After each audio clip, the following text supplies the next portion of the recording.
Hello there everyone, welcome back to my channel Fanfiction podcast. Today we will continue our journey of what if Deku became the Kingpin of Japan's Underworld Part 4. Before we start, please like, share, subscribe, and comment in the comment section. Chapter Summary. Reactions. Izuku's good mood is promptly ruined. And then he says a bit too much. Chapter Notes. See the end of the Chapter 4. Notes. The first thing Izuku does after their return warp to the hideout is to fix Mine's crew, who decided to bleed to death when no one was looking. He has that awkward, slightly lost expression on his face. Everyone brought back from death has a face like that. It's as if they saw somewhere while dead but now can't recall it, and it makes them extremely confused. They get better after a good sleep and some distractions.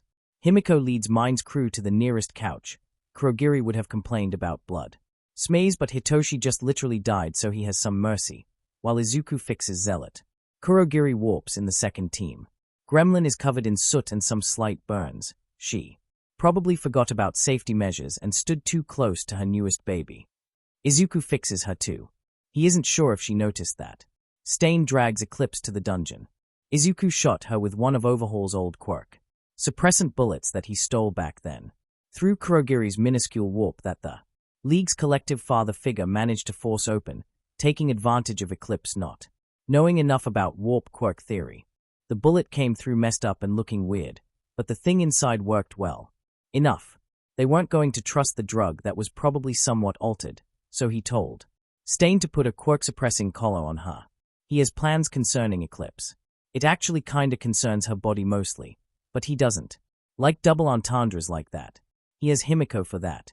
That was some nice raid, boss. Tenko announces after taking off his additional hands and putting them on a counter. Went down quite fast, though. DPS was off the roof. Izuku replies with a loud chuckle. I almost shat myself when I saw her chop off Zealot's arm. Like holy shit, that guy's built like a tank in this mode and she just sliced it off like it wasn't there. Also, he chuckles. The loot's kinda awesome. He knows just the thing to do with it. I'm so done with your MMO words, despite knowing it's your coping mechanism for excess stress. It's either that or swearing. Mustard replies and sighs loudly.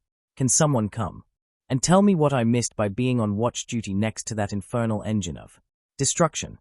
You mean that railgun? Himiko asks. Gremlin. Mustard deadpans. Chuckles in the room. Mai looks surprised and once again fails to figure out what they are all about. Kurogiri warps the railgun back to Mai's lab, so she flees away screaming about her baby needing a medical checkup after its big day. Midoriya Izuku decides that he isn't paid enough to care. He tells Kurogiri to warp to a designated pickup coordinates and bring Blueberry and her friends to the base. Their spy on the UA isn't going to make it, so this is going to be a wild talk, especially once he is still high on adrenaline. *****. Blueberry wasn't sure what to expect from the secret base of the League of Villains. A fortress on some desolate wasteland, with lasers, some weird underground base resembling a BDSM sex dungeon, with a lot of chains and suffering prisoners, or some abandoned warehouse, perhaps. Instead she gets a combination between a rather stylish bar with the spooky-looking mist guy immediately moving there and taking his place behind the counter, and the living room in her parents' house. She doesn't call it hers because she didn't belong there since she was diagnosed quirkless. Needless to say, Blueberry is confused. Or she would be, but her mind's capacity for confusion is occupied by chronostasis and his transformation, and still being alive. She recognizes some faces. Mostly Legion and Stain, they are infamous. Hard to not recognize supervillains, especially when they are still wearing their villain outfits. She was never very much into villains, so others are unfamiliar. She does recognize Vampire, though. She is going to kill a certain someone for not mentioning that he is a friend with The League of Villains. Isn't he in the heroics course? What the hell? Legion sees that her two friends are still wounded.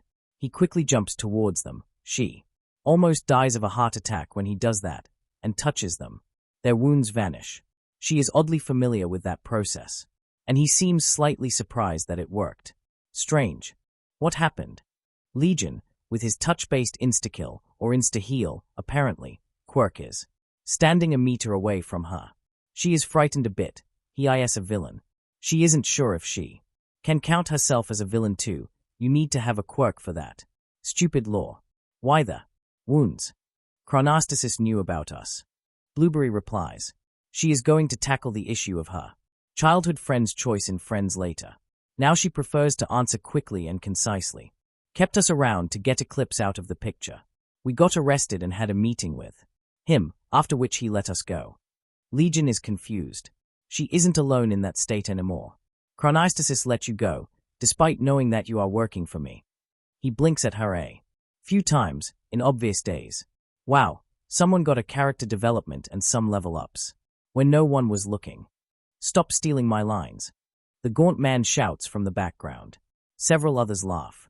Only now Blueberry notes that most of the people in the room appear to be kids. Wow. Didn't Chronostasis say that they took down Eclipse? Her friends stare around in shock. They are much more out of the loop than she is. She decides to be brave about it. Someone has to. Do you know of someone with a similar quirk to yours? She asks Legion. He looks at her questioningly. Something really weird happened with Chronostasis and I'm still trying to process it. She wants to be confused with the whole League business, but she is mentally still in Chronostasis's office. No one alive, why do you ask? He is faintly intrigued. So she continues. Chronostasis brought us to his office. She starts narrating. Then he did his villain monologue about using us to take down Eclipse, while having trouble breathing, because he always has trouble breathing.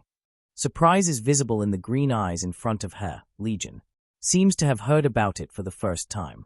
He took off his gas mask at some point, which turned out to be some sort of inhalator. Then he started to change. She appears to have his full attention now, which is quite nice. He is kinda cute. She has to admit, but it's certainly not the time to even think about this. Honestly, how quickly did he manage to de-escalate the fear? She doesn't feel threatened, maybe save for Stain. He is very threatening. But at the back of the room, hives on the skin, eye color shifting. Even his hair started to turn black. It was terrifying. She continues speaking. Then he touched my skin, made my wounds vanish in an instant. Coughed some blood, put back his mask and gave me a message to you. She can see his face, suddenly going paler. But onward she goes. Said message is, even death cannot stop. Overhaul. Legion, a supervillain and one of the most dangerous people in the country, faints on her. Or, more like, his legs just give up. Vampire leaps towards him and manages to grab him before. His head has a traumatic meeting with the floor. The lizard man is right behind her. Papagiri, take them to their quarters. Vampire shouts, while she and the lizard are dragging Legion towards the nearest couch. The black cloud behind the bar stops shifting threateningly and floats towards Blueberry. Stain is no longer staring at them with a scary face. He is livid. In a way that almost makes Blueberry faint from fear. I hate those fucking plot twists. The gaunt man mumbles loud enough for Blueberry to hear. Asterisk. Himiko spends something like 2 hours consoling him before Izuku regains rudimentary ability to think cohesive sentences. Overhaul. The first man he ever killed. The idea of a maniacal villain that shouldn't be allowed to live made flesh. The monster who tortured his beloved sister. The man whose quirk he stole and killed in a particularly grisly way as punishment for what he did to Eri. Is alive. He might have over-exaggerated the cohesive sentences part a bit. Worst of all, Izuku just gave him one of the largest terrorist organizations in the country on a silver platter. He is half convinced to free Eclipse just to screw with Overhaul, but if he truly did plan for it to happen, Izuku is almost certain that Eclipse would be greatly surprised by how her brainwashed tools are now loyal to someone else. Her quirk might be great, but how many riflemen can she defend against at once? Bad match. Up. How did all of that happen? He spent the last 2 hours being borderline comatose, with this question completely occupying his mind. He figured it out. He knows that there was nothing he could do to stop that. But he raises up, his head no longer resting on Himiko's lap. Murdering Overhaul, this time for real, becomes an absolute priority. Zuku, how do you feel? She asks him. Her face is worried. I need my phone. He replies. Now. He had it in his hand few seconds later. He phones. Erase ahead. Yes. His number is unknown. The gremlin's baby in his hand is like a multi-use burner. Phone, very useful. So while the hero suspects that he knows who it is, he isn't going to risk acting on that before confirmation. Legion speaking. Izuku replies. He already has something resembling a cohesive battle plan, albeit he needs time to get it done. Heroes can give him time. How fast can you get everyone aware of Overhaul's research together? He needs Nedzu, Night Eye, and David. Shield, at the very least. 2 to 3 hours. Eraserhead replies. What happened? Other than you kidnapping Eclipse and saving Musutafu and Yue from the raid. No one is ever going to see her again. Izuku replies. But then things fucked up. Seriously. I need David's shield especially. I'll phone you in exactly 3 hours from now. Bye. Few more days until Eclipse is operational. Few more days before he can start assembling an empire. Few more days before he can start seriously unfucking. Word fixing just doesn't quite fit in his mind. This mess. Asterisk. Eraserhead is reasonably worried. Unfortunately, his reasonably worried is seriously afraid in normal people's language. And he isn't alone. The implications of the overhauls research are still giving the people in the know nightmares. And now, this. Legion calling for a general meeting, even if he will be participating only through the underground heroes. Phone, it seems. Not good. Nedzu seems positively delighted to be able to speak with his unofficial protege. Eraserhead is so done with that rat. Eraserhead, All Might, so Night Eye, Nedzu, Detective Tsukochi and David Shield all make it for the meeting, the last one, of course, through the internet. Almost right on time, the underground hero's phone starts ringing. Unknown number. He sets it to the maximum loudness and picks up. I don't have much time, and the matter is grave, so I'll go to the point quickly. It's certainly Legion.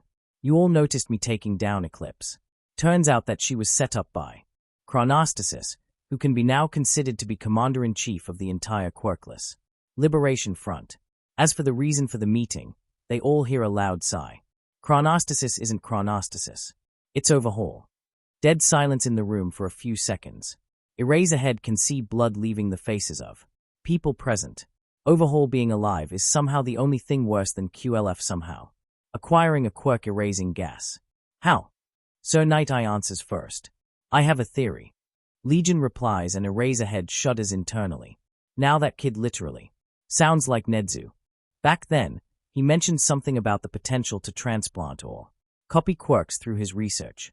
He also said something about not being sure what else gets transplanted. I didn't pay it any mind, but Chronostasis certainly has Overhaul's quirk, but also appears to have his personality and certain medical problems. Backup plan. Nedzu digs in. He must have finished the research and prepared something to transplant his own quirk to someone else, in secret. And when he died, Chronostasis used himself as a host. They all read his file. Chronostasis' fanatical devotion to Overhaul was no secret. What's the state of his health? This time it's David Shield. His face seems torn between fascination and revulsion.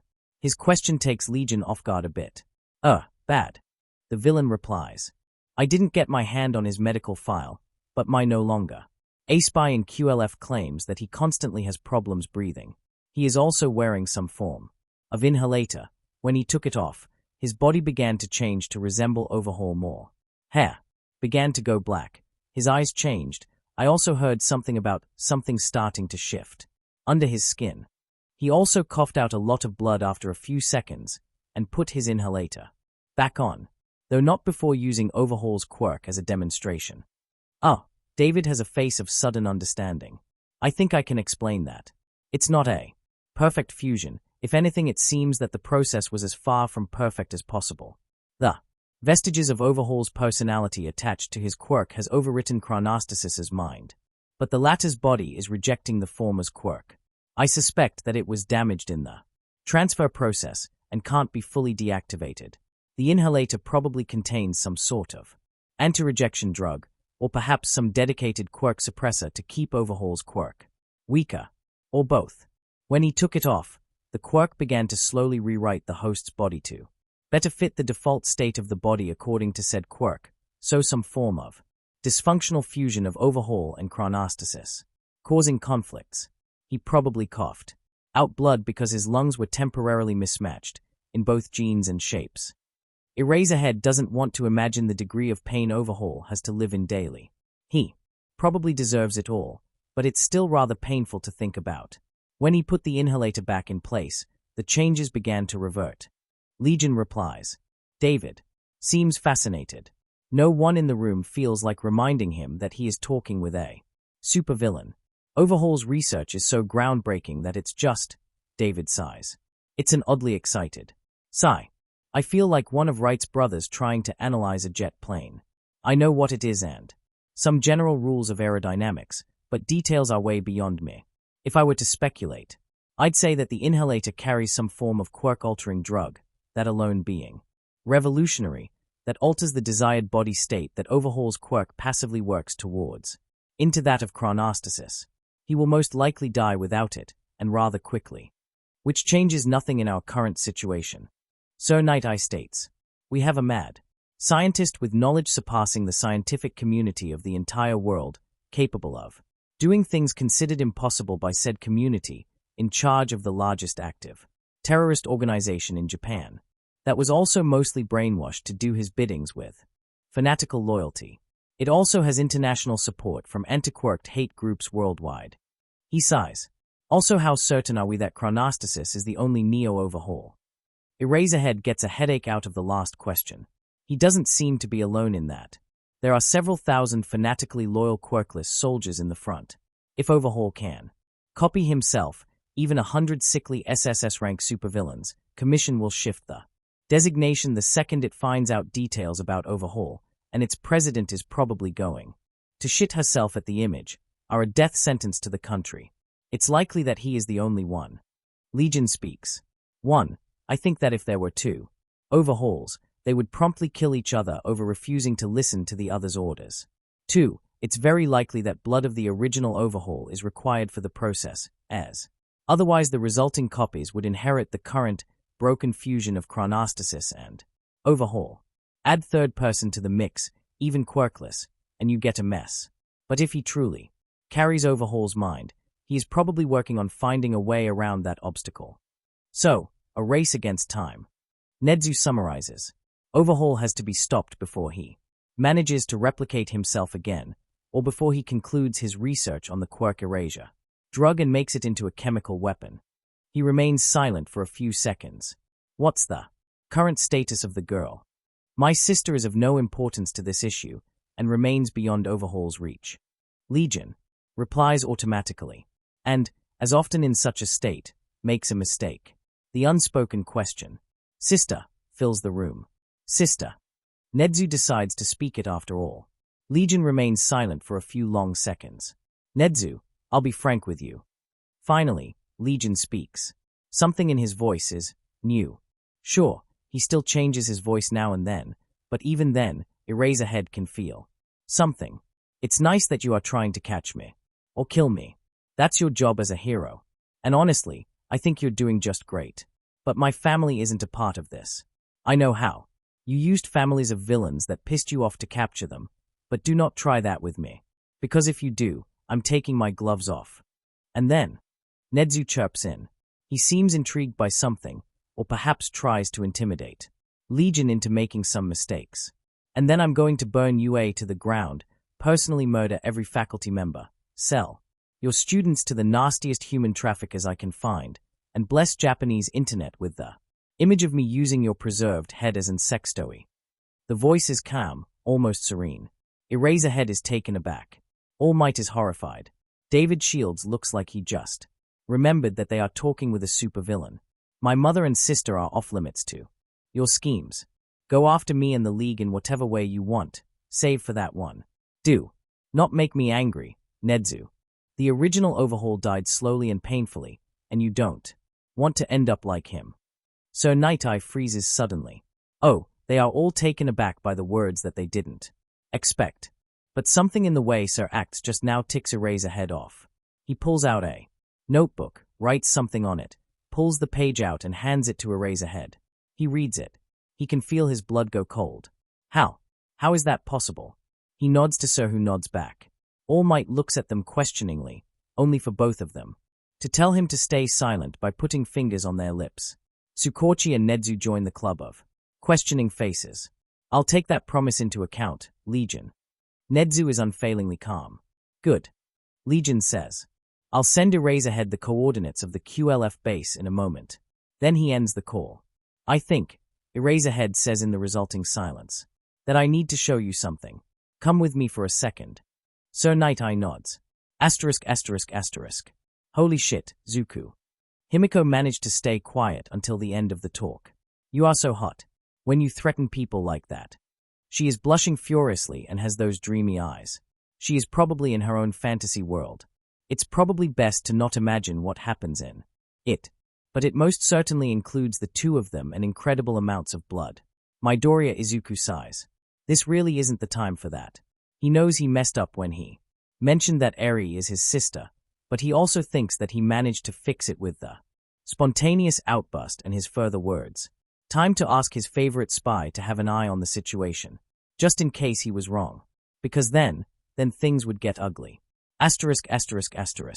His favorite cat cafe isn't particularly crowded at that hour. The workers manage to stay calm when Eraserhead enters it, with whom they recognize immediately as Principal Nedzu. Sir Night Eye, All Might in his deflated form, and Detective Tsukochi elicit no reaction. They are quickly seated in a relatively remote part of the cafe, with some of the cats coming to meet the new people.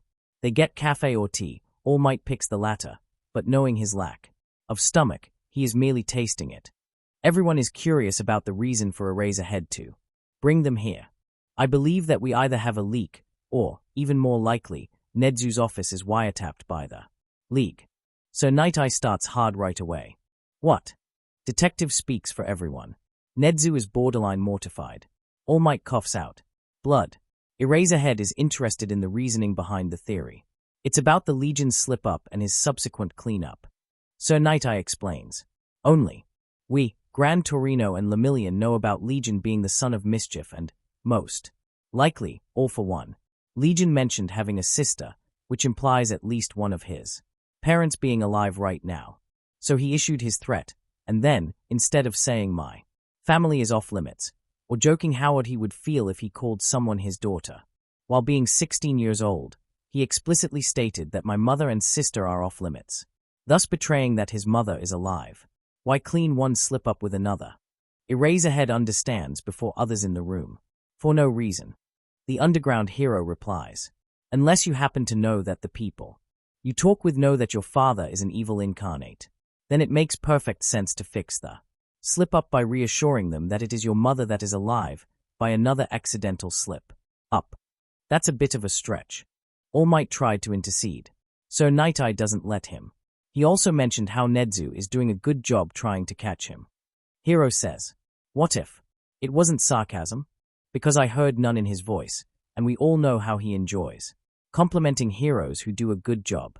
His voice alteration doesn't suppress sarcasm and irony, because his tongue was practically dripping with venom when he thanked his childhood friend for distracting Eraserhead during the USJ attack. If he somehow wiretapped Nedzu's office, he knows how easily the principal found out about his parents. And think about how easily he, an S-rank villain, agreed to the meeting with Eraserhead and Tsukochi. No wonder he didn't worry about it being a trap. That's because he knew that it wasn't a trap. The same with our regular cooperation concerning QLF and ambushing Eclipse. Eraserhead adds. He wasn't afraid to land the entire League on UA's doorstep, despite Eclipse's presence interfering with their warp, because he knew that we weren't planning to ambush them both. This is all rather circumstantial, but Nedzu. Tsukochi doesn't seem convinced. So he asks the rat, who is oddly silent since the revelation. Oh dear. The rat bear finally speaks. I think you might be right, and I'm torn between amazement, amusement, and desire to commit an unpleasantness. Rat sighs and sips his tea. Oh, it's quite decent. Should have brought me here earlier, Aizawa. Eraserhead certainly isn't paid enough to review cat cafes for Nedzu in his spare time.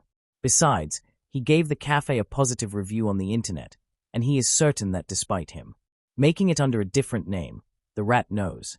I can also add another circumstantial evidence to the list. Principal adds after a few seconds. We know that the UA's systems were hacked before the USJ attacks, but there was one thing that bothered me. Power Loader failed to explain how the League knew about the teachers that were going to be present in the USJ on that day. We found signs of intrusion in the USJ systems, but the actual timetable exists in physical form in the teacher's lounge in the main building. I settled on thinking that Legion prepared for all eventualities and made sure that All Might was elsewhere just in case he was scheduled to visit USJ, but it makes even more sense if he actually knew who was going to be there. In other words, there is a mole in the school. So Night Eye summarizes. And Legion knows everything, or at least a lot that was said in at least the principal's office, which is probably wiretapped either through conventional means or with a quirk, which is something that even All for One failed to achieve. He sighs.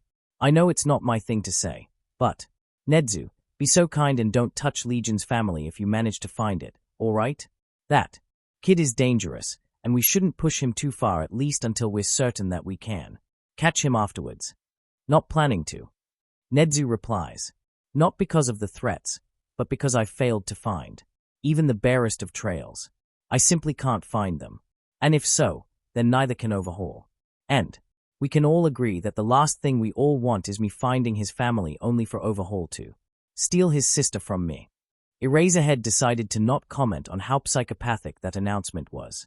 All Might, giving the rat a death glare was enough. We'll give our friend Legion a few days to calm down. Nedzu continues, ignoring All Might. Then I'll get my friend, who happens to have a quirk that lets him detect active quirks, invited to visit the UA under some false reasons. If he detects some active quirk within my office, we'll have confirmation. If not, I'll have the Power Loader inspect the room to check for conventional things. In the meantime, I'll get him to make all people from our unofficial task force some secure communication tools. Something that doesn't require vocal input. And now, back to the quirkless Liberation Front. Sir Night Eye announces. And Overhaul. ****. The president of the Hero Public Safety Commission is recently way more stressed that she likes to. Her organized world was ruined by Legion, Stain, and Darby exposing endeavors. Family life to the world, and while QLF's rampage was a godsend, things are still bad. The PR's office of the HPSC is in the permanent disaster management mode. And now Nedzu is calling her. She picks her phone, looking at it as if it was a venomous snake. What is it, you abominable chimera pretending to be a human being?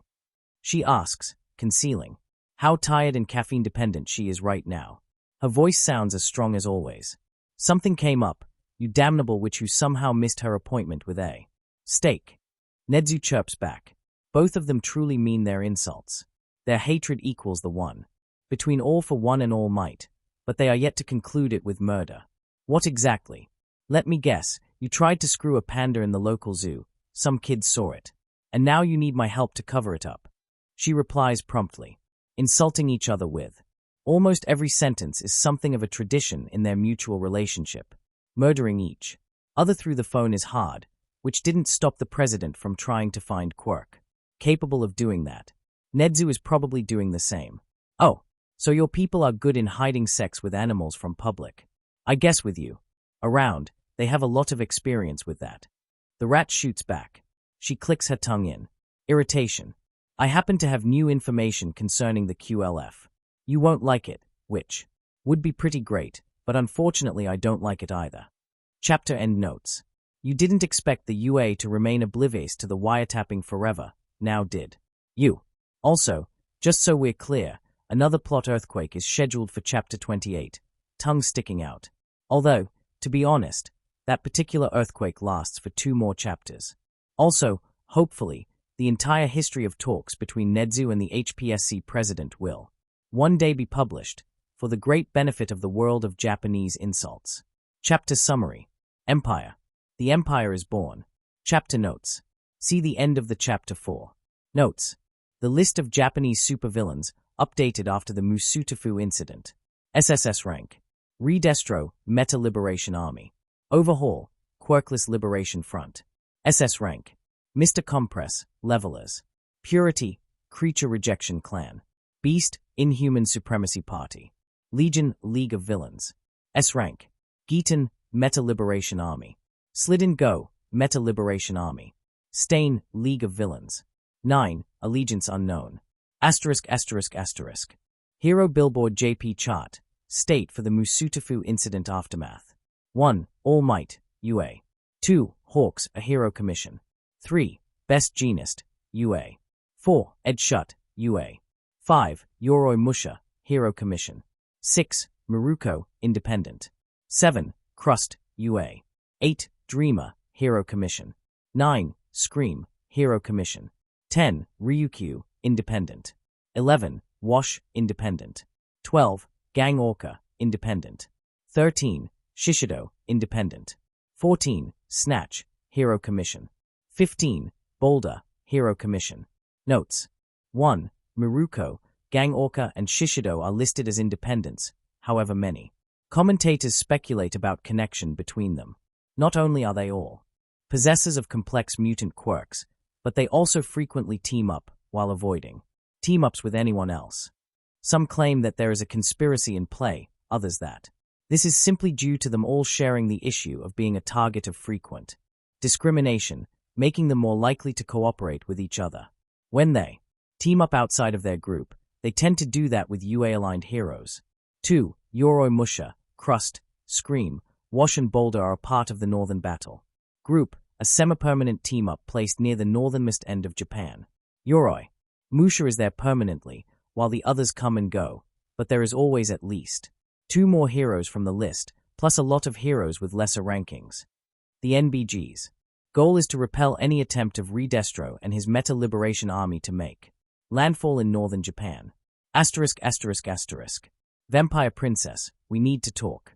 Miss Explosion. Vampire Princess, would you like to make a baby with the boss? Miss Explosion, always. Vampire Princess, but, like, baby? So the literal baby? A child. Aftermath of sex and all. That. Miss Explosion, potentially. Vampire Princess. Miss Explosion, it's like my normal babies, but it grows on their own with your limited input. And its functionalities, quirks, physical strength, and so on, are kinda random, yes? But Izuku seems like a source of quality material. Miss Explosion, and I'm yet to make such a baby.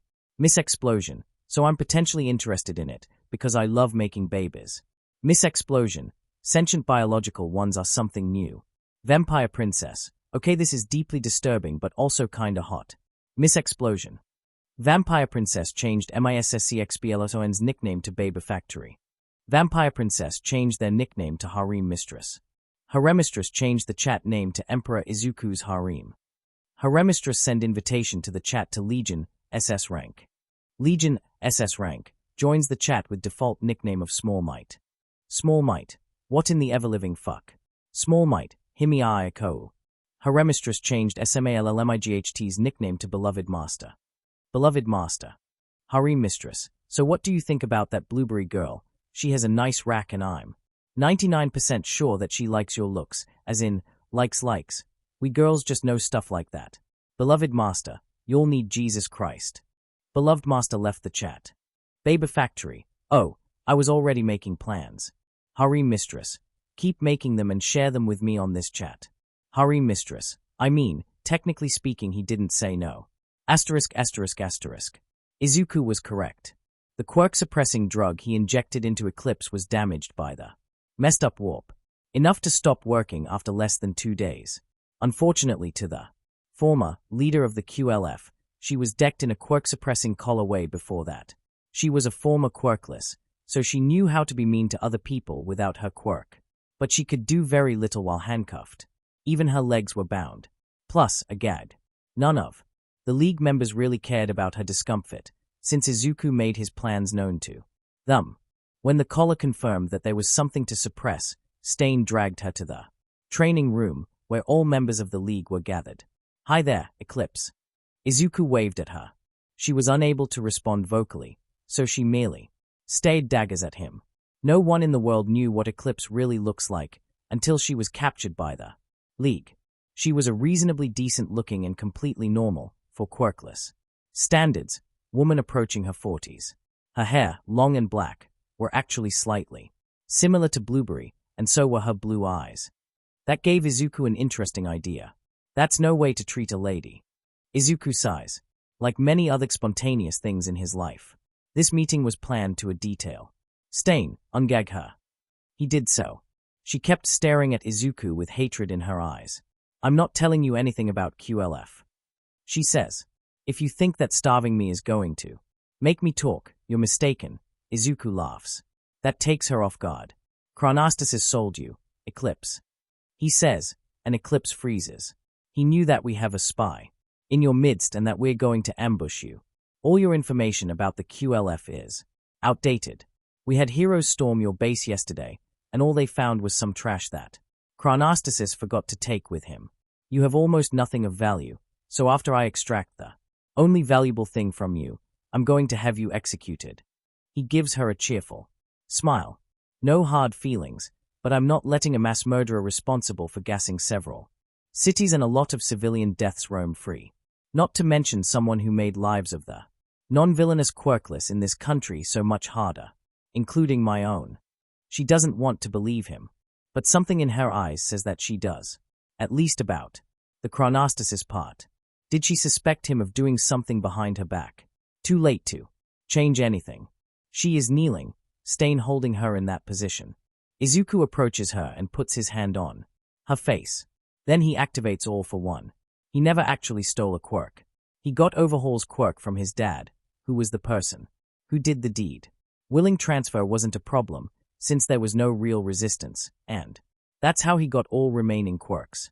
But Eclipse has a powerful willpower. She will hold her ground, especially once she figures out what is happening. He had no combat experience, but it doesn't mean that he lacked training. He trained quirk, stealing on his father.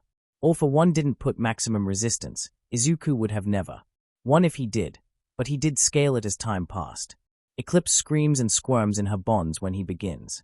Energy cracks in the air, like red electricity. Strands of something of similar color are leaving her body and entering his. She fights tooth and nail. He slowly and purposefully breaks her resistance. She is powerful, but not invincible. He also has time, and she is weakened by the news of chronostasis. Betrayal, of QLF being taken from her, and by the fact that she, simply speaking, lost to the league already. Not eating or drinking for 2 days didn't help. Izuku tires, but doesn't relent. It takes him almost 20 minutes. Eclipse stopped, screaming after half of that time, to finish the process. He pulls his hand back and the former QLF leader slumps down. Surface control. He generates a small surface based on the floor underneath him and makes it float above his hand. He discovers that he can easily alter their color. Eclipse picked black and yellow to fit her name. That was quite an interesting aesthetic sense. The discovery is both interesting and greatly beneficial to his plans. Eclipse stares at him in horror. You, she finally utters. That quirk. She understands what just happened, but doesn't understand how that was possible. Yes, Eclipse. Izuku replies with a smile. All for One is my father. He is letting me prove myself by cleaning up people like you, instead of reigning you himself. Very nice of me to not hand you to him, won't you say? Her already pale face turns white. In a way, I empathize with you. I know what it means to grow up quirkless in our society, to be treated as a subhuman and a mistake of evolution. So let me assure you that your quirk will be used in a way that will benefit others like us, and those quirkless who never turned out to be late bloomers. He signals to Stain. Stain breaks Eclipse's neck and she slumps to the ground, dead. Darby, cremate the body. The oldest of Endeavor's progeny nods and does as ordered. So, does anyone have anything to add? They all gathered here to see how his true quirk works. He isn't sure what to think about it. Cool. Tenko comments. Mustard nods in agreement. Not sure what I expected, but it was kinda bland. Spinner comments. I mean, it's pretty much a Class 6 quirk, yeah. Despite the scale officially reaching Class 5 only. Izuku already knows of at least 3 quirks going past it. One belongs to Midoriya Eri, 1 to 2 other Midoriyas, and one is shared by 2 heroes. Too bad the matter is secret to the world. He would love to talk about it on the internet. Forums for quirk enthusiasts. Slightly reassuring that it takes so long, to be honest. Himiko adds with a thoughtful face. Part of me was afraid of you accidentally stealing my blood transformation when touching Meh. Was there a lot of touching? Mine's crew adds, while Tenko chuckles maniacally in the background. Izuku sighs. His friends are weird. Asterisk asterisk asterisk. Izuku tells Stain to fetch Blueberry and bring her to his unofficial office. It looks like an office at least. He needs a place to look like one when he has guests. No one should suspect that his actual evil mastermind's office is elsewhere. He does so. Then he leaves. Blueberry looks at Izuku questioningly. Izuku has to admit one thing. Himiko kinda has a taste. Blueberry, another person after Mustard to refuse using her real name, is rather pretty. Older than him, yes, like almost everyone in the building, but not so much. Shoulder-long black hair, blue eyes, a nice pair of. Izuku sighs internally. Being a teenager sucks. Being a teenager and Himiko's boyfriend sucks even more. He should stop letting her get to his head. Hormones bad, villainy good, get a grip about yourself. So, is it the moment when I hear why are me and my friends still here? Blueberry is also kind of fearless. Izuku understands that. Those quirkless that do not commit suicide before adulthood tend to be like that. When living is as bad of a prospect as dying, your fear of death vanishes somewhere. Also, I still didn't get to talk with my other friend. He is my undercover agent. Izuku replies. I can't exactly pull him from the UA on a moment's notice, although he does bombard me with questions about how you are faring. Almost constantly. He is very protective of you, you know that. Yes. She replies promptly. I noticed. He did save her. So it's a given. He might be a few years younger, but he refuses to look up to her. They are equals. I also noticed that I now know that you have a spy on the UA, which really doesn't make me feel optimistic when it comes to my future. And also intelligent. Himiko really has a good taste. That, or her taste is literally everyone's so. She scores some good ones along the way. No one can tell. Well, yes. Izuku sees no reason to lie. Which is why I have an idea. One that will help us both make the world a better place for the quirkless, while simultaneously taking care of that issue. You care about the quirkless. She seems surprised. Well, she is out of the loop. She didn't see Eclipse's last fight. I'm a late bloomer. He replies. She looks at him with something unreadable on her face. My former best friend told me to take a swan dive off the roof when I was 8 years old. Not even sure where he heard the words. And it took me a while to figure out what he meant by it. I support the cause behind the QLF, just not its methods. We can do so much better. Together, Blueberry. He has her attention, just not her consent. What is your plan? She asks. Her eyes met his, and refused to leave. We'll create a completely new organization for the quirkless and late bloomers. He says, confidently. Let's say, quirkless equality movement. It'll be villainous, of course. I don't do heroics, not sure if you noticed. He chuckles, but without the maniacal factor that the QLF fell into. No mass murders. No destroying towns. No chemical weapons. You will be killing or exposing the heroes and villains that persecute the quirkless, terrorizing the parents who abandoned their quirkless children and killing those that abused them and drove them to suicide, interrupting the manifestations against quirkless rights, leading completely innocent internet support groups for the disenfranchised quirkless while fishing for those who can join a villain group. Your villain group, Blueberry, daughter of Eclipse. The last words shook her off the trance. I'm not a daughter of Eclipse. She replies, and I don't think that I can impersonate someone like that. Oh, trust me, you can. Izuku smiles. You will come forward to announce the insanity of the QLF, the brainwashing, the overhaul's betrayal of your mother. You will denounce the methods of Eclipse, say that all they do is make the quirk discriminate the quirkless more, while giving the world a teary story about being de facto imprisoned by her when she understood that you are against her campaign of terror, and how you fled with a handful of supporters during the chaos of Overhaul's coup. Nobody knows what Eclipse truly looks like, save for the QLF's leadership, and who will believe a bunch of terrorists when they'll say that you aren't her daughter. And even if someone knows how she looks, you actually are quite similar. He can see gears turning in her head. Time for the last push. But the people will believe you, because you will be using her quirk. It's as if thunder struck the room. Her quirk. Blueberry appears angry. Are you going to make me pretend to have a quirk? Use some parlor tricks to fool other quirkless? Is that what you are planning to do? Yes. Quirks are a painful subject for the quirkless, who never tried to pretend to have a simple quirk, like some intelligence or analysis one, cast the stone first. But Izuku planned for that reaction. No, Blueberry. Midoriya Izuku, willing heir to the most evil man alive, smiles once again. I'm planning to give you her quirk. He activates Eclipse's quirk. Round surfaces began to float in the air around him. Blueberry's eyes grow wider in recognition. Her mind seeks answers, but can't find any. Late bloomers always get a powerful quirk, one that their immature body was unsuited to. Host. Izuku says. And I got probably the most powerful of them all. The power to take and give quirks. And now I'm offering to give you one. Are you interested? He can see it on her face. In 20 seconds, Blueberry goes from shock and unbelief to complete and utter dedication to him. To the person that offered her the greatest gift a quirkless can get. The ability to be normal. To no longer be an outcast. To have power after suffering from powerlessness for her entire life.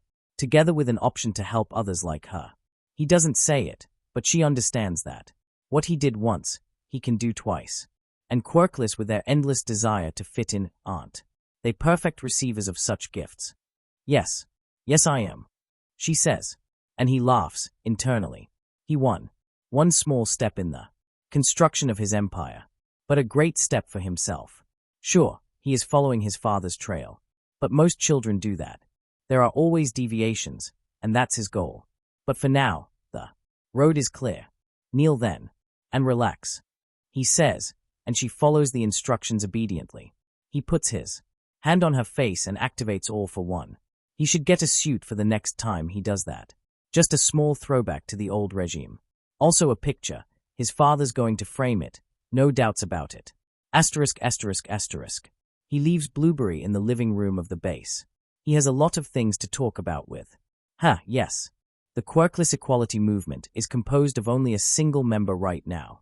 She is yet to announce its creation to her 3 friends. They will have to talk about the best ways of expanding it. About the way the League of Villains can help her balance her organization's budget. But it can wait. She is too busy experimenting with her quirk and crying with relief and happiness.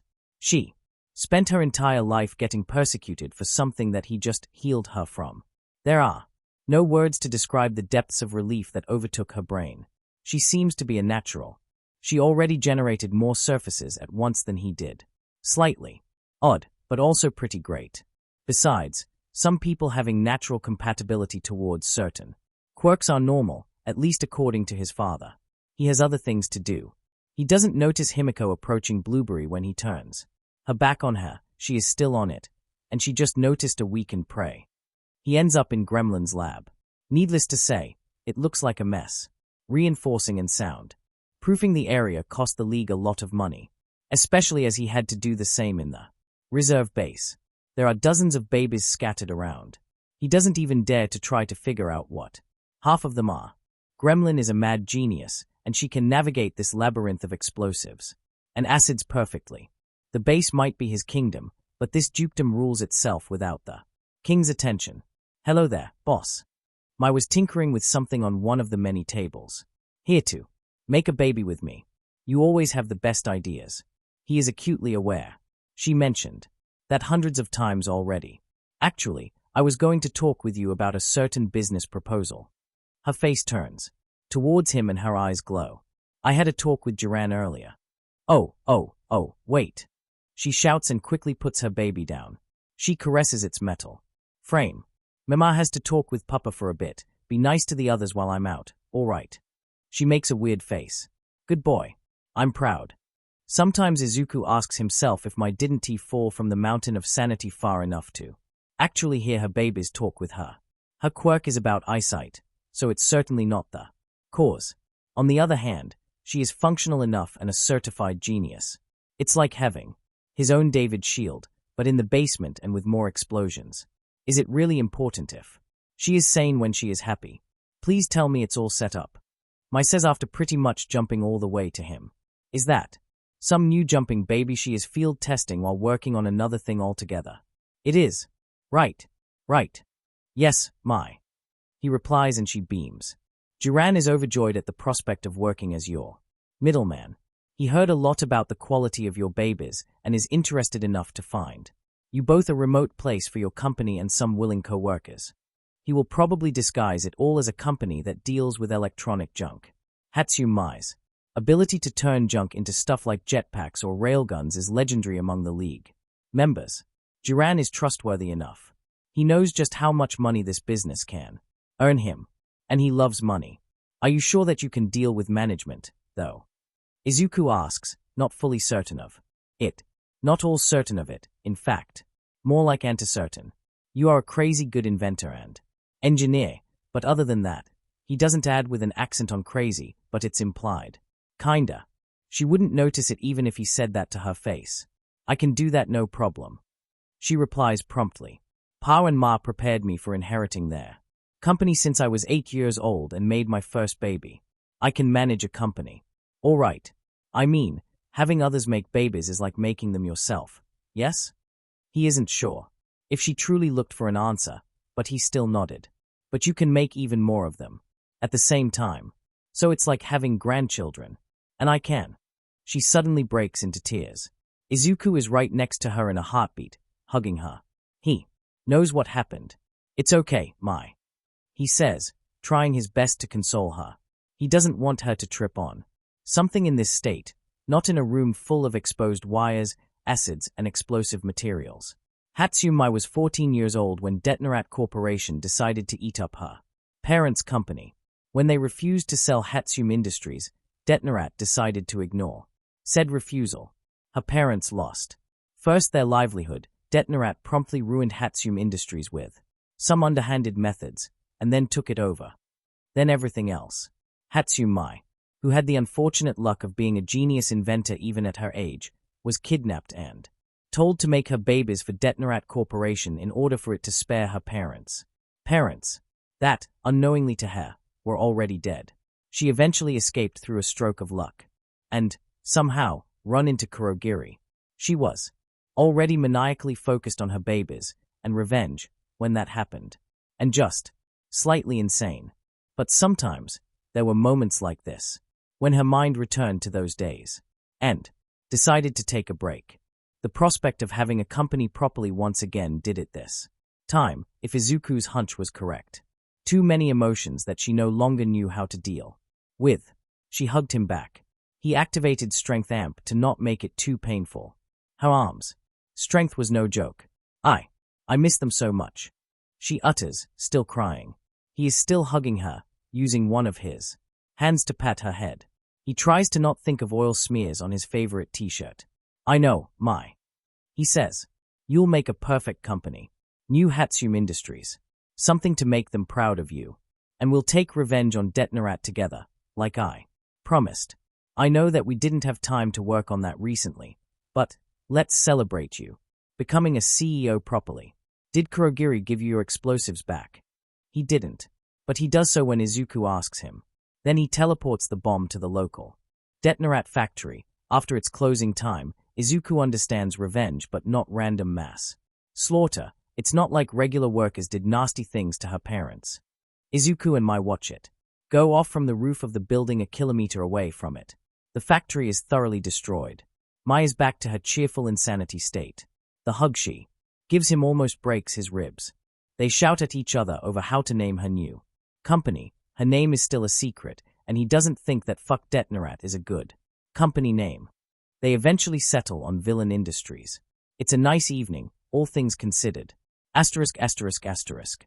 Her remistress send invitation to the chat to Blueberry, unranked. Blueberry, unranked, joins the chat with default nickname of Blueberry. Her remistress changed Blueberry's nickname to Devoted Slave. Devoted Slave, I'm not sure if I meant it that literally, vampire. Baby Factory. Oh, someone new in the harem. Can we make a baby together? Devoted Slave, did I miss a memo about something? Harem Mistress. She is our support engineer. Babies are her name for her inventions. She is very protective of them. Devoted Slave. Oh, I see, explains the nickname I think. Harem Mistress. Yay. Harem Mistress. How was your day? Baby Factory. Baby Factory. Izuku blew up a Detonarat factory for me, and we watched the explosion. Together. All of that at sunset. It looked beautiful.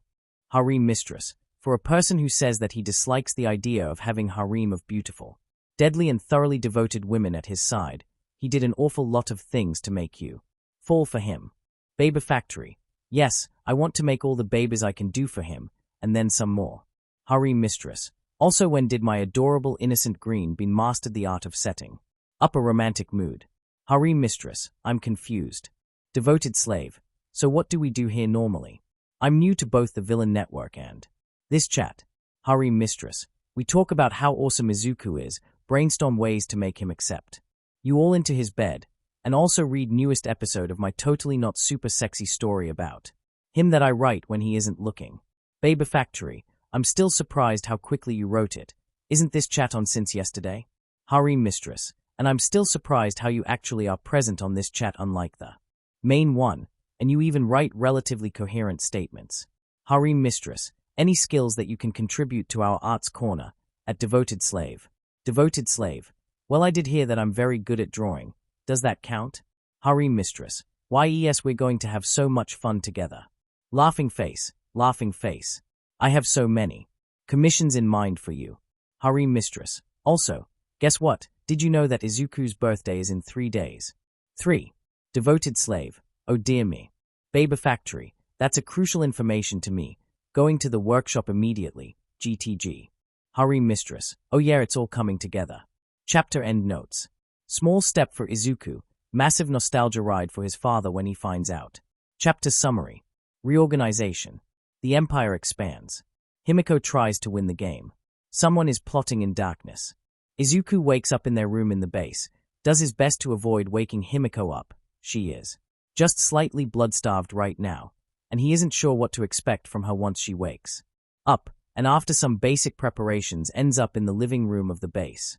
He is planning to play video games with Tenko, but instead sees Kurogiri waving at him from behind the bar. So he comes along. Tea, coffee, soda, water. Kurogiri asks. Izuku shakes his head. Breakfast is all ready. Waiting. The police and the heroes are blissfully unaware that if Kurogiri disappeared from the picture, the League would have no other choice than to surrender to the police. They would literally die of starvation without him. That or Izuku would have to invite his mom to live with him and his friends, and that would be a truly ultimate humiliation for a supervillain. You are a lifesaver, Uncle Jirai. Kurogiri reacts in no discernible way to yet another butchering of his villain name. So, you wanted something from me, he says while stuffing himself with sandwiches.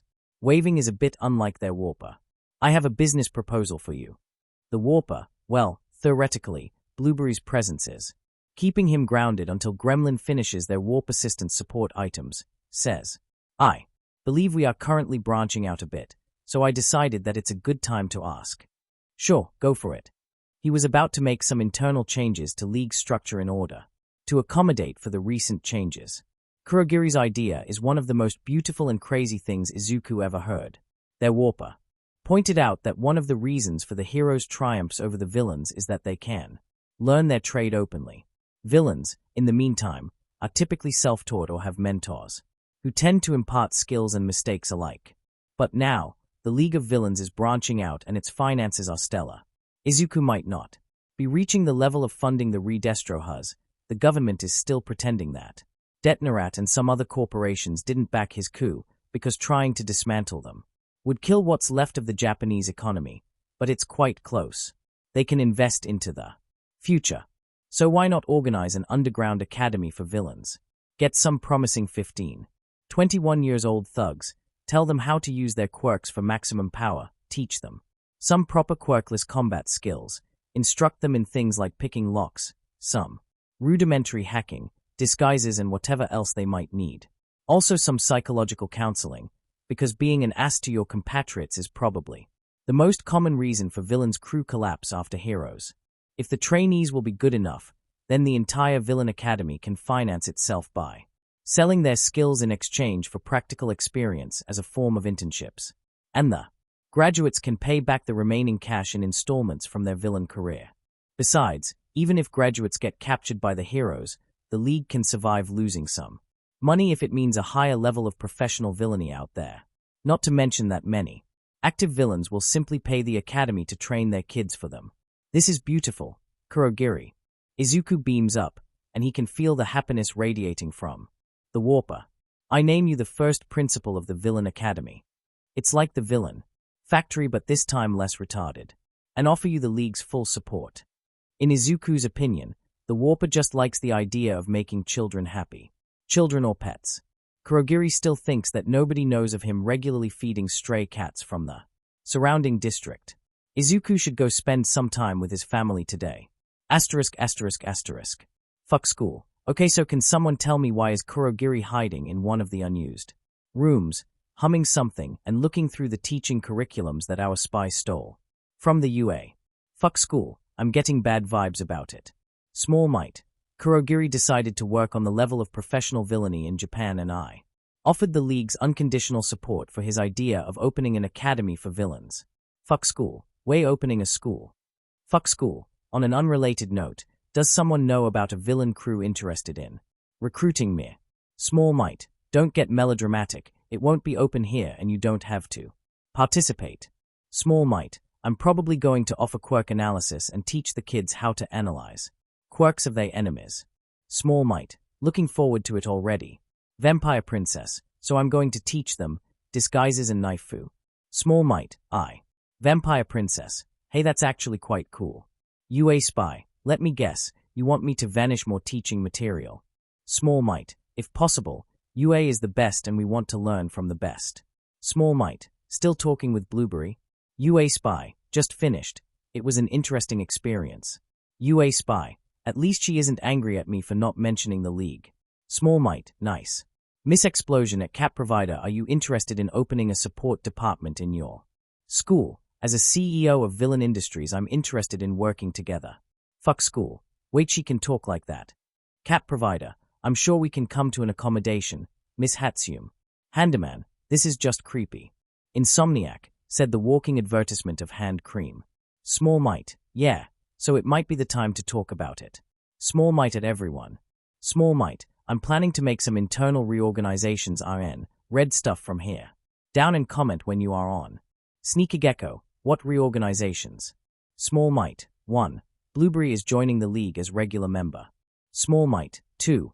We're branching out into numerous organizations, and we need to figure out some form of command structure. Small Might. Okay, less command and more who is responsible for what, or we'll all drown. UA Spy. Blueberry what? Small Might. LOL, she didn't tell him. Blueberry. REVENGE. UA Spy. I can't even complain about it without being accused of being a hypocrite, right? Blueberry. Yes. UA Spy. I shall then shut up. Blueberry. Good. Fuck school. I kinda love their older sister, younger brother, but also childhood friends. Dynamic NGL. Fuck school. A bit low on ARA moments though. UA Spy. Blueberry. ARA. Fuck school. Better XD. Small Might. Okay, so I remain the head of the League. Small Might. I'm going to say things as if describing what's decided upon, but feel free to offer your input on things. Handyman. Can I be the head? Small Might. Other than the first one. Small Might. Literally didn't give me enough time to write that small note. Dammit Tenko XD. Handyman. That's not an answer though. Small Might. I'm not letting you lead the League of Villains. You would literally start dusting cities for having bad internet connection or SMTH. Handyman. Yes. Small Might. Handyman. They deserve to die. Handyman. They all deserve to die. Fuck school. What? Small Might. Hey, I understood that reference. Small Might. Now stop derailing. Small Might. So the first branch are the heads of the subsidiary groups. They are going to be mostly retired from the front lines, unless it's an emergency. Small Might. This branch includes Miss Explosion, Villain Industries, Blueberry, Quirkless, Equality Movement, Cap Provider, Villain Academy. Insomniac. Both Warpers? Small Might. Losing even a single one will be a pain, so it's probably best that we don't risk them all at once. Insomniac. Fair. Small Might. I expect getting more groups to join, but we aren't going to invite every head to be member of the League of Villains. This is going to be kinda a special privilege. Sneaky Gecko. Got to be the first time in my life when I'm privileged, LOL. Insomniac. Big mood. Vampire Princess, ouch but also rel. Small might, purge the fakes is going to be my official second-in-command while being a group into himself. Small might, don't take it bad, uncle, but your strength lies in being scary as hell and deadly, not in being a field commander material, and I can't for the love of all that's holy and unholy imagine you listening to orders from someone who isn't me. Purge the fakes, yes. Small might, UA Spy and Vampire Princess are going to be our infiltration, assassination and espionage department, mostly because they are damn good at that. UA Spy's in charge. Though, Vampire Princess, hey, you don't trust me. Small might, I trust you with a lot of things. Not making a bloodbath when you are discovered, but there are other options is not one of them. Vampire Princess, you know me too well, fair. UA Spy, IHAVETHEPOWER. Small might, yeah, whatever. Vampire Princess, question. Vampire Princess, can I at least name that branch? Small might, UA Spy. UA Spy, alright. Vampire Princess, Red Room. Small might, Jesus Christ. UA Spy, I regret certain decisions. Small might, I regret watching MCU films with her holy shit. Vampire Princess, no taking back you promised. Small might, just don't mention the name with me around and alright. UA Spy, shit, alright. Vampire Princess, yes. Handyman, I am confused. Cat Provider, hello confused, I'm Kurogiri. Small might, oh my god. Vampire Princess, oh my god. Insomniac, PFFF. Fuck school, was that a dad joke? UA Spy, Kurogiri is Papagiri confirmed. Handyman. Sneaky Gecko, LOL. Burn. Dad jokes are oddly fun, a bit late, I'm 24, but can Kurogiri adopt me too? I want a normal dad for once. Small might, stop making this convo a rollercoaster of feelings I don't know what to feel right now. Insomniac, yeah holy shit.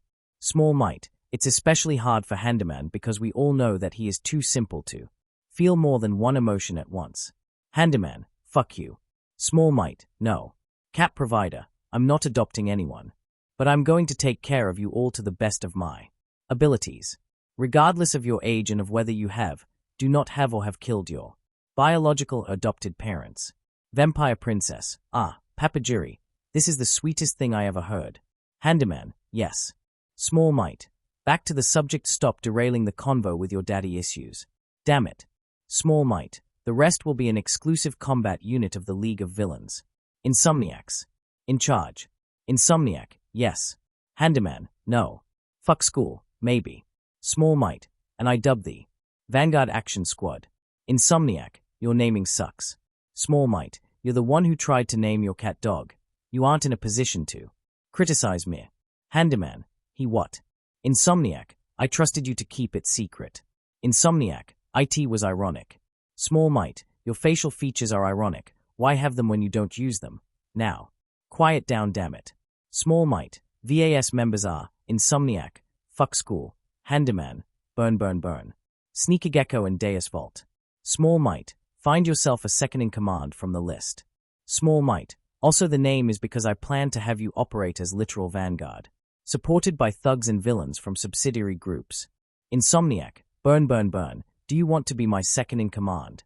Handyman, fuck I knew he wouldn't pick me. Burn, looking forward to working together. And burning things. Mostly burning things. Insomniac at Handyman, you are a weapon of mass destruction in the shape of a man. You can't focus on murdering people and commanding people, so let me do the latter and focus on the former. K. Handyman, now you're speaking my language. Asterisk.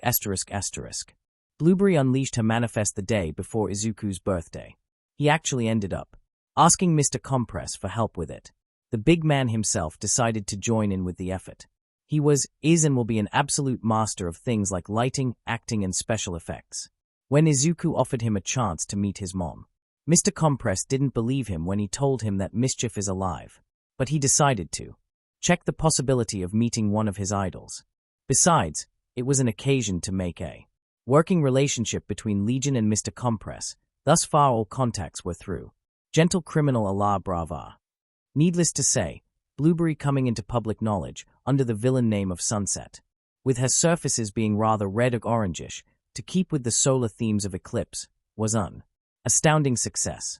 La Bravai and her computer collective ended up actually finding, confirming and redirecting a handful of remaining outside cells of the QLF into the newly formed quirkless equality movement, although confirming their loyalty was going to be another thing altogether.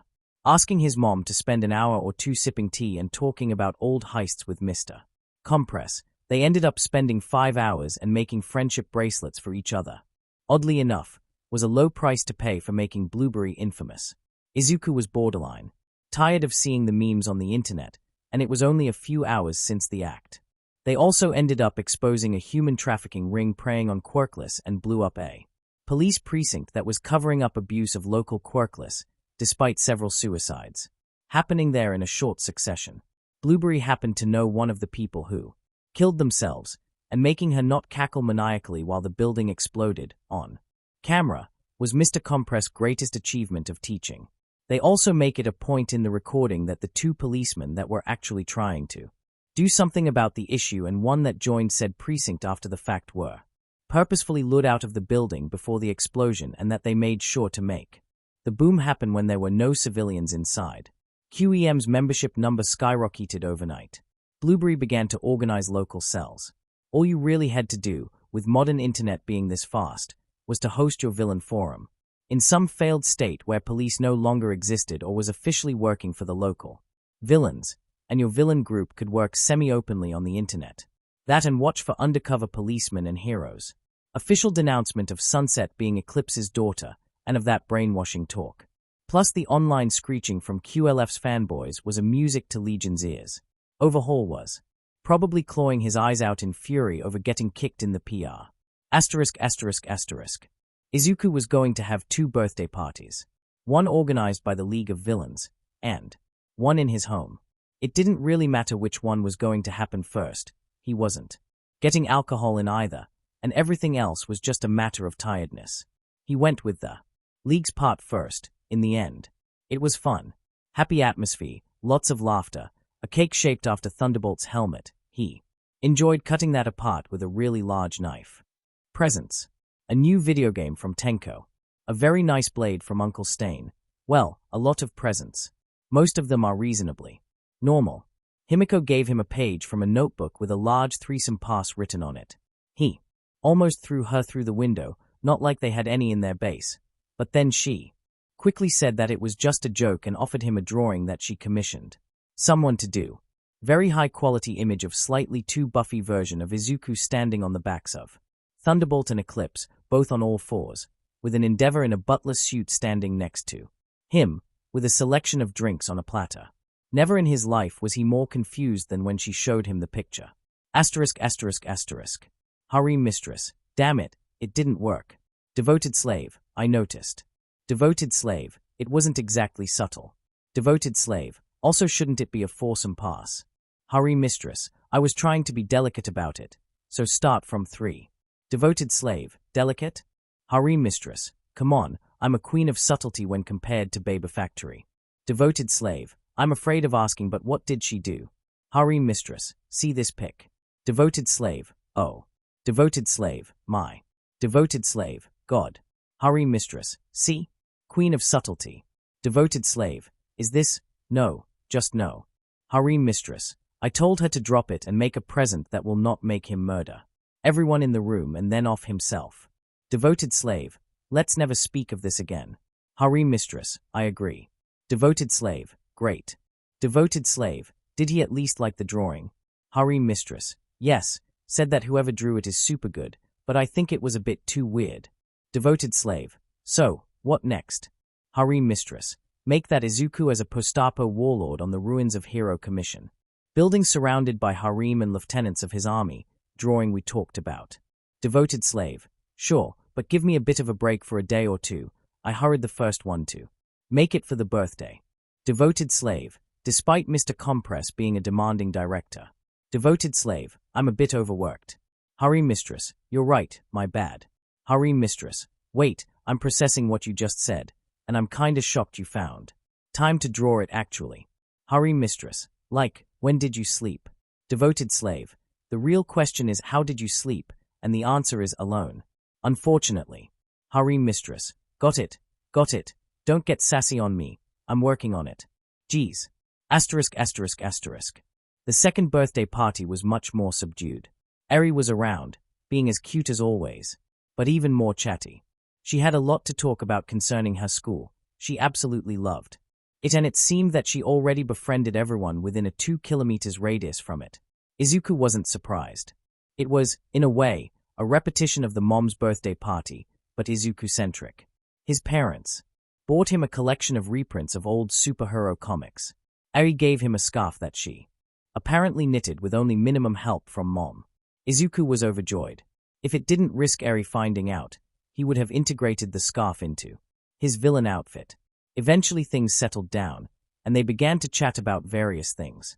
And once the non-villainous subjects ended, Eri recognized the atmosphere and vanished from the room. So, how's your business doing? All for One asks. They sit around the table, with Izuku facing his parents. He decides that this is how being interrogated by the police must feel like.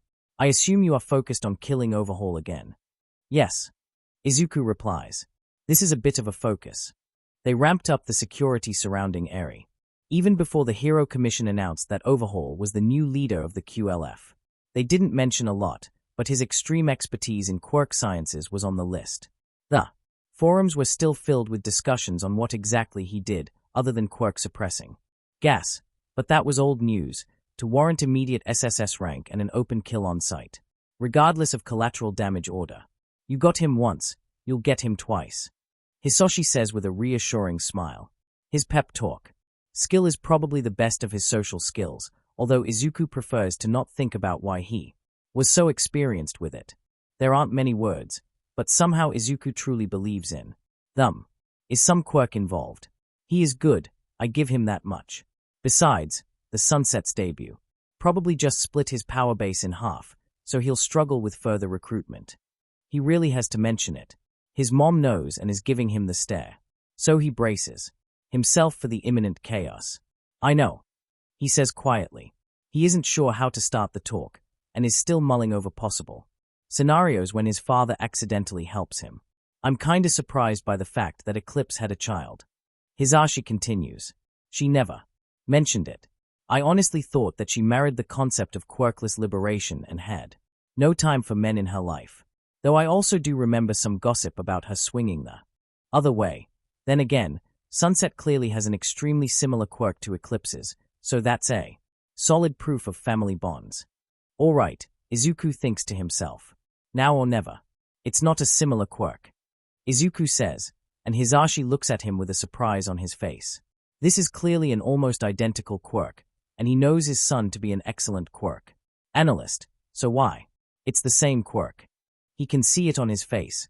Midoriya Hisashi is having some complicated internal struggle, probably trying to persuade himself that he really heard it, and then trying to persuade himself that it truly means IT. You didn't. In the end, he struggles too much to get there on his own, so he asks for help, and Izuku gives it. Sunset was my spy in the QLF. He replies. She has contacts in the quirkless groups throughout the country, and when I offered her Eclipse's quirk in exchange for working for me as the head of the quirkless equality movement, she agreed instantly. Mom smiles. She probably knows that there is a reason that he doesn't mention what happened to Eclipse. Midoriya Inko is and always will be supporting her son, whatever he would be doing. Even now, she sees herself and Hisashi in her son. He had her looks, his smarts, and moral creed somewhere between theirs. So she doesn't ask. Hisashi doesn't even try to pretend. None of his classical stylish act. He simply stands from his chair, walks around the table and grabs Izuku into a berry hug.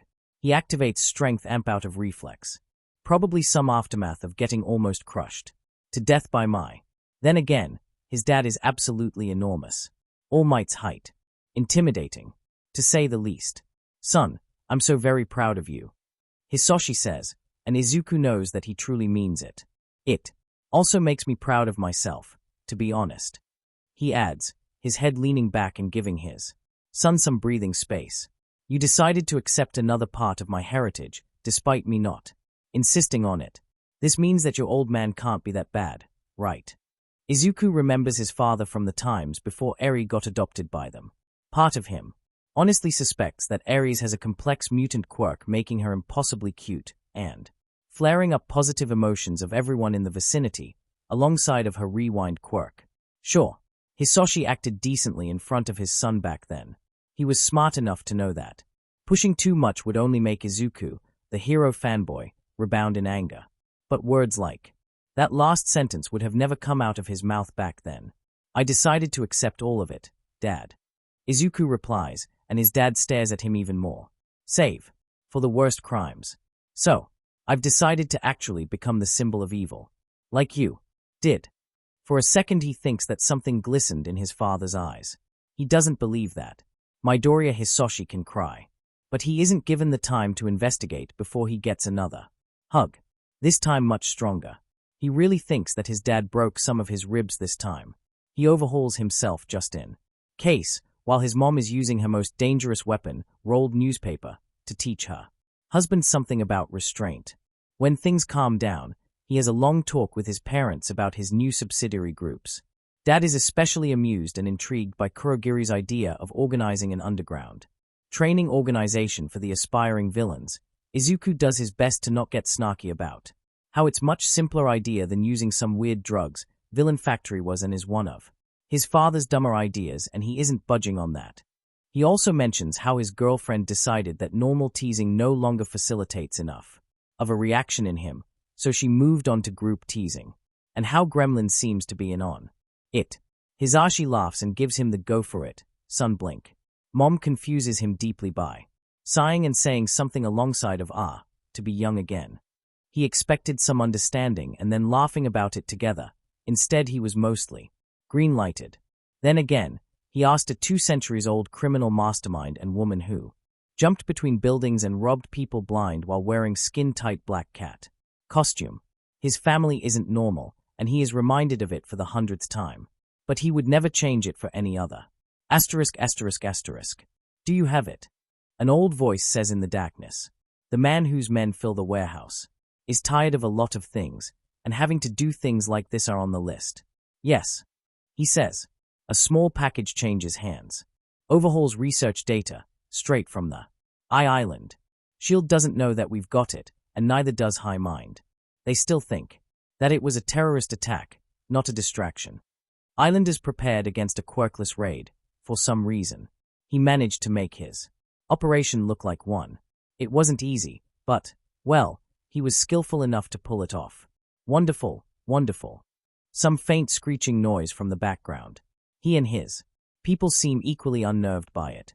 Are you interested in joining me for some long-term cooperation, Wolfram? I happen to be in need of competent people. I plan something big. Yes, something extremely big. Something to change Japan. Sorry, but no. Wolfram is certain about it.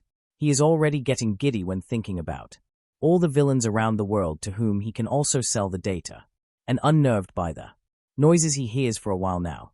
I don't do political stuff. He does, he just doesn't trust the man in front of him. How sad. The old man says, I preferred you to be willing participants of what's to come. Wolfram understands what was just said and tries to activate his quirk. He hears the screams of his men, and then darkness overtakes him. Chapter summary. Relationships. Nedzu confirms Sir Night's worries. Izuku realizes that Himiko isn't teasing him. He also happens to start the weirdest friendship in human history. Sort of. Chapter notes. See the end of the chapter 4. Notes. Mr. Principal, I believe that all of us should be in possession of the comm item, so I'll take this occasion to make an announcement. Mr. Principal, the acquaintance with quirk detecting quirk has finished his inspection of the UA. Mr. Principal, he found signs of an active quirk in my office, in the teacher's lounge and in the recovery girl's office. Mr. Principal, I desire murder. Super punch, oh. Now that's unexpected. Truth detector, to quote someone we all know, oh dear.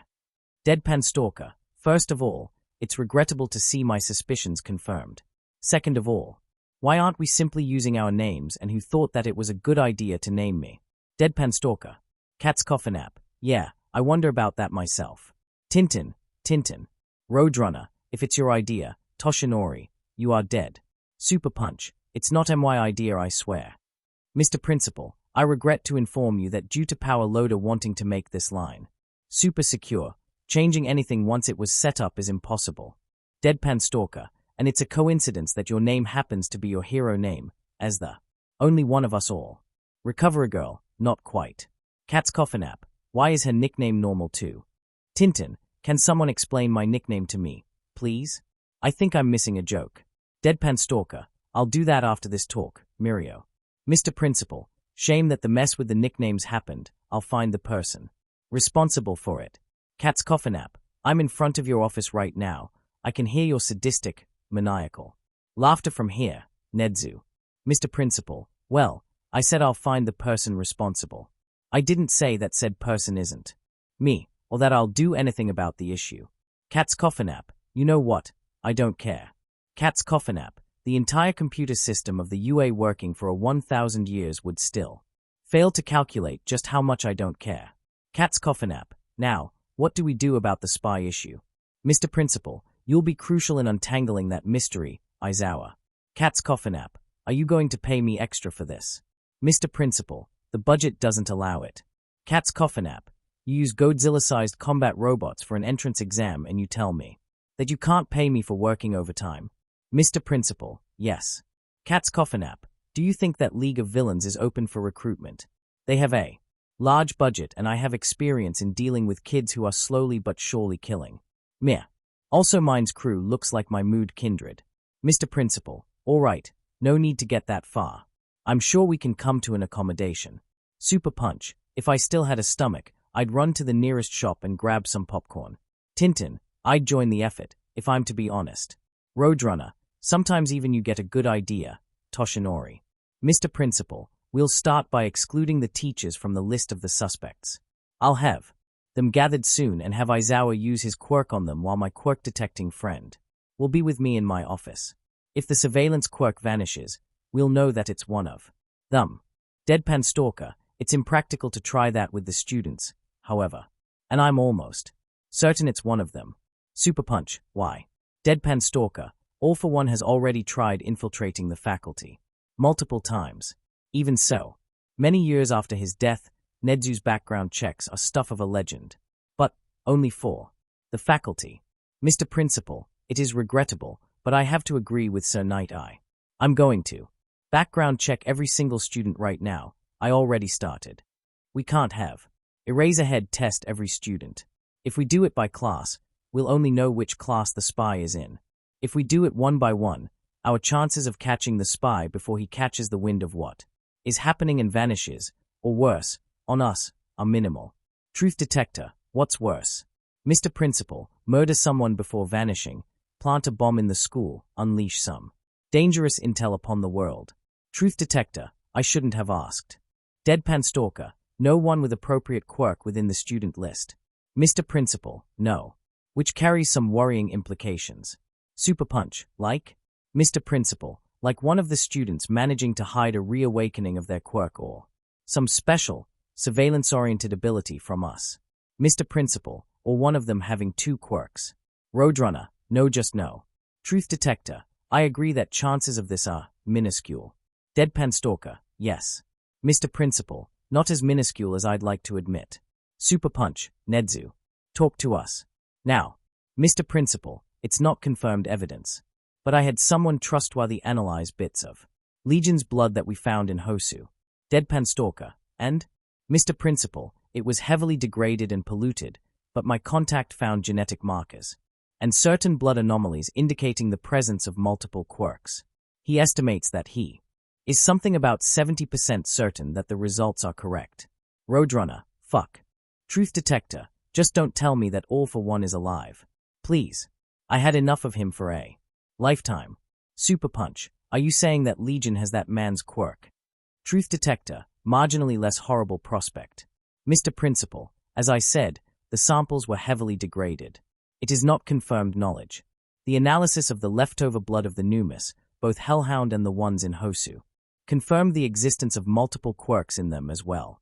Mr. Principal, one of them was cut rather nasty and a local hero gathered a sample of its blood for an analysis before QLF attack. So it was cleaner than the rest. I confirmed the presence of 4 different quirks, but not any form or variant of All for One. Mr. Principal, the Numu in question appears to have been originally a dog. Using animals. For quirk implantation is something new, and certainly not ALO's modus operandi. Besides, we now know of at least a single person capable of bestowing quirks other than ALO, namely, Overhaul. And we don't know how to discern their methods through laboratory analysis yet. Mr. Principal, there is also a very high chance that ALO granted quirks to Legion before his demise.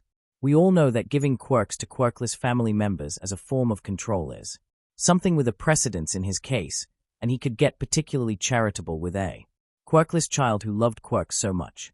Legion might, so to say, be liquidating remaining assets from his father's time, namely, the Numus.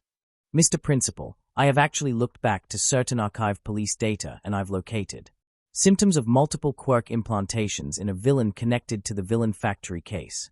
B-rank villain known only as Hooded Man, not heard about since then.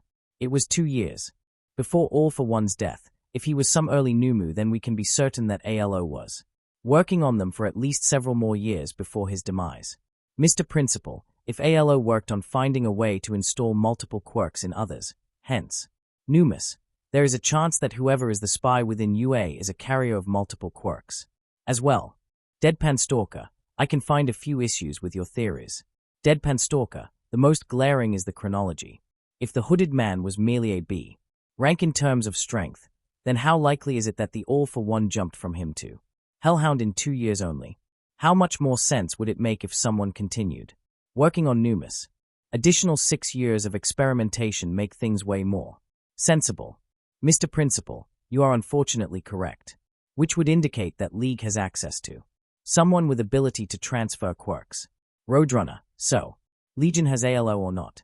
And is that man alive or not? Deadpan Stalker, we don't know.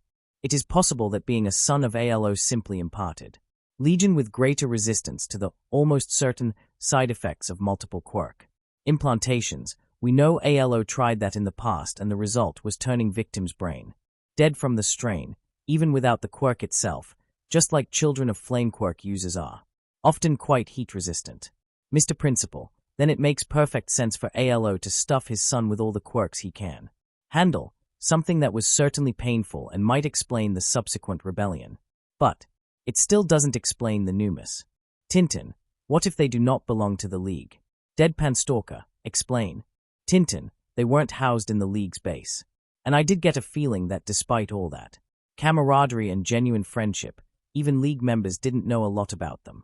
Tintin, this implies that the Numus aren't a product of League and Legion, but of some unspecified third party that lends them to the League when needed. If Legion truly is ALO's successor, or at least some form of heir apparent, it makes sense for him to have contacts with some other remnant groups of ALO's empire, yes? Mr. Principal, oh. So another group altogether, with an ability to bestow quirks and produce the Numus, who is using the League of Villains as a distraction. Some form of post-villain factory. Deadpan Stalker, interesting idea. What are the chances that said group is the ALO himself? Tintin, you told me a lot about him. He doesn't strike me as a person who would use quirked animals for experiments instead of much more available humans, like that Hooded Man. Mr. Principal, oh dear. Super Punch, oh no, not one of those. Mr. Principal, there is a recently emergent supervillain known only as Nine that, now that I think about it, might be involved. Super Punch, why? Mr. Principal, because I watched a recording of his fight with some heroes. It didn't occur to me back then, but now I'm something like 50% sure that he might be a multiple quirk user. 2. But he focused on one quirk. Might have slipped in one moment.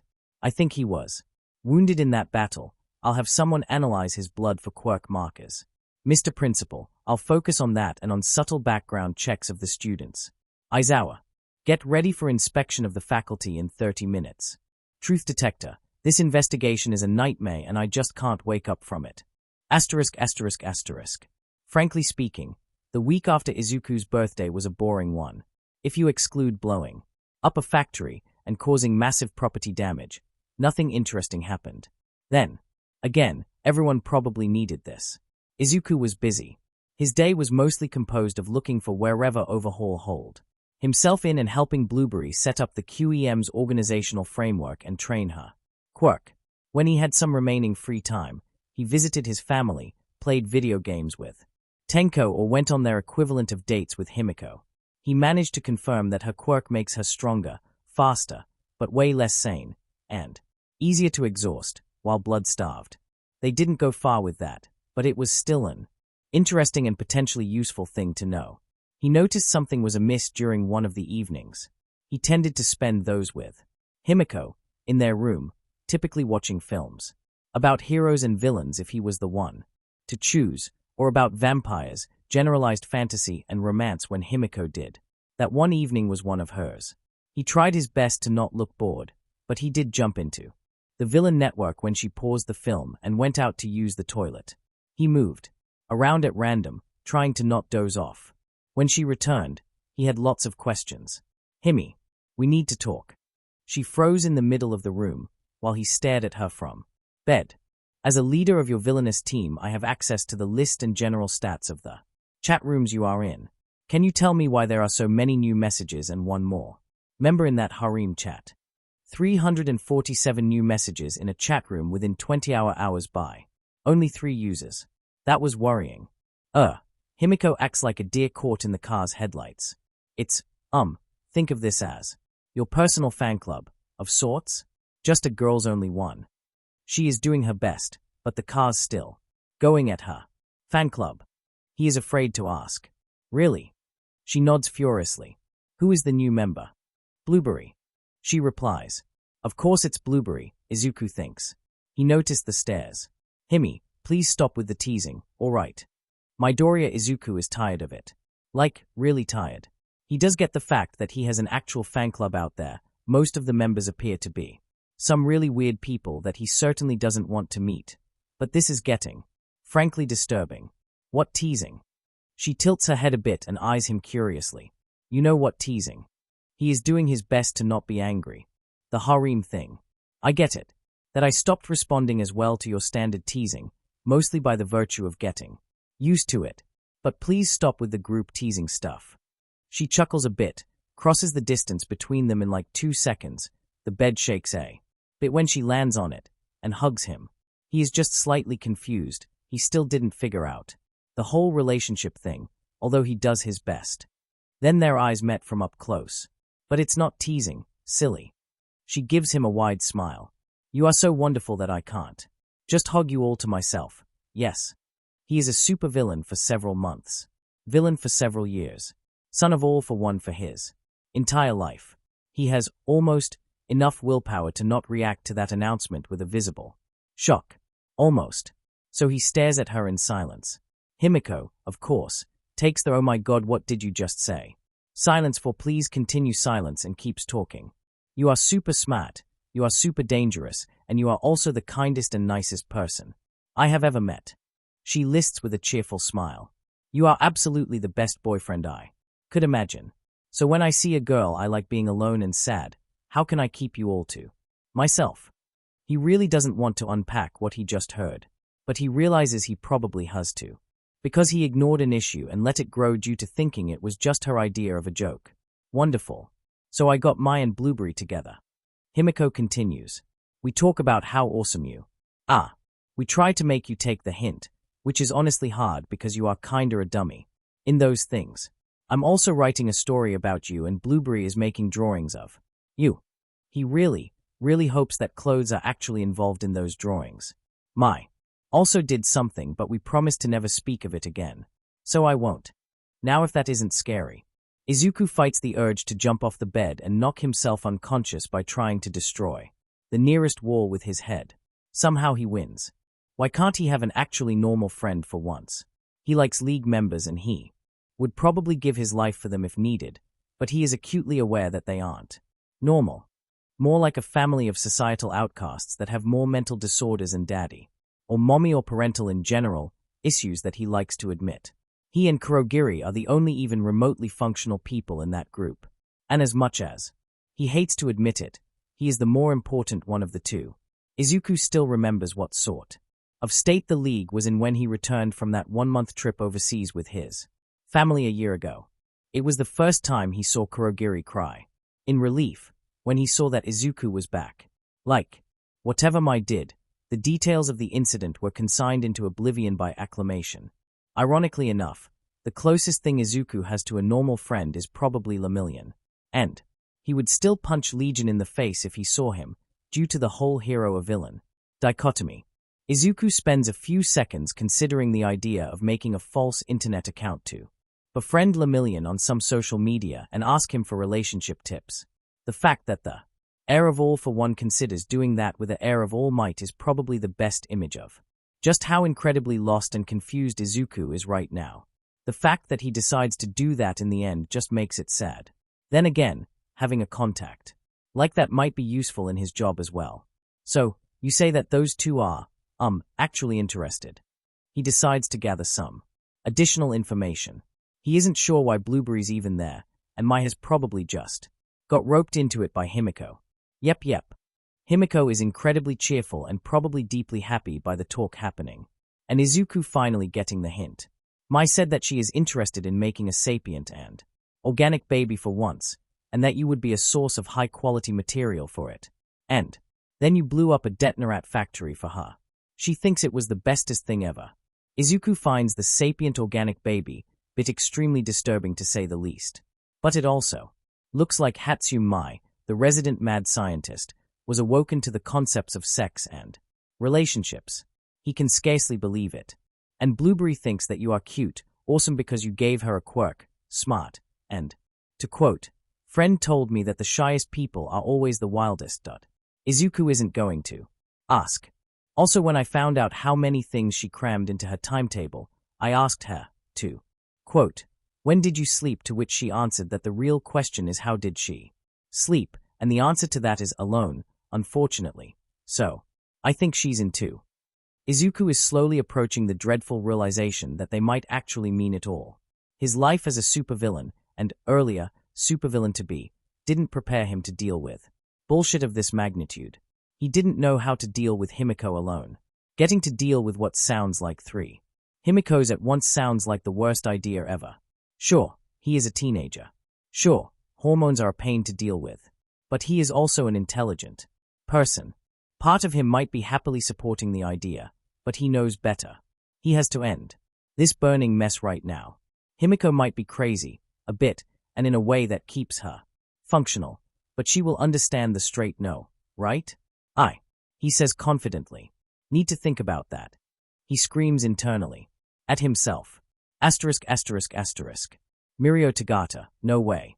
Akatani Mikumo, sorry. Mirio Tagata, why are you messaging me? Mirio Tagata, also you do realize that I'm going to have to report that to Sir Night Eye and all. Might, yes? Akatani Mikumo, I'd prefer to avoid it. It's not really business stuff. Something private. Mirio Tagata. Mirio Tagata, you are the absolutely weirdest villain I ever met. You know that? Akatani Mikumo, was that a compliment? Mirio Tagata, no. Akatani Mikumo, Mirio Tagata, okay, you know what, alright. Mirio Tagata, I'm going to tell them anything that I think might be useful in catching you or taking down the league, but nothing other than that. Nor the existence of this talk, if I can. Avoid it in any reasonable way. Mirio Tagata, consider this a payback for saving me, Ingenium and Gran Torino from Eclipse. I do not like being in debt to a villain in any way, shape, and form. Akatani Mikumo, awesome. Akatani Mikumo, I have a problem. Heart problem. Mirio Tagata, shouldn't you talk about that with a doctor? Akatani Mikumo, not that type of heart problem. Damn it, why is this so damn complicated? Mirio Tagata, are you asking me for advice on relationships? Akatani Mikumo, yes. Mirio Tagata, you, a supervillain, are asking me, All Might's successor, for relationship advice. Akatani Mikumo, yes? Mirio Tagata. Mirio Tagata, what's the problem? I thought you were doing all right with vampire. Akatani Mikumo, I'm doing too well with vampire. Mirio Tagata, what? Akatani Mikumo, she decided that I'm too perfect to monopolize and is in the process of trying to organize me a harem of beautiful and deadly female villains. She already has 2 more members in, and they are apparently writing stories about me and making drawings of me while talking about how awesome I am. Mirio Tagata. Akatani Mikumo, I don't know how to deal with it. And I'm too afraid to ask about details of the stories and drawings. Mirio Tagata. Shouldn't I be the one to ask you about tips on relationships? Akatani Mikumo. Shit, not you too. Akatani Mikumo. I asked my mom for help and she made a weird face and said something like to be young again. Akatani Mikumo. I'm too terrified of the implications to try digging into that. Mirio Tagata. I think I can understand why. Akatani Mikumo. And I literally have no one else even relatively sane and adult around me. Other than Kurogiri, but he is a father figure to 2/3 of the girls involved and is already passive. Aggressive about me not marrying vampire yet. Akatani Mikumo. Help. Mirio Tagata. Literally no one else? Akatani Mikumo. Lemillion. 16 to 20 years old kids don't turn into villainy and don't storm the newspaper headlines like that without serious issues. Akatani Mikumo. I sometimes feel like I'm running a kindergarten for mentally challenged psychopaths. Akatani Mikumo. I'm not even trying to count how many of us ended up killing one or more members of their families on either an accident or after snapping under the abuse. Akatani Mikumo. I had to bribe Decay with video games to go to a therapy so that he would stop wearing severed and preserved hands of his family members as a part of his villain outfit. FFS. Mirio Tagata.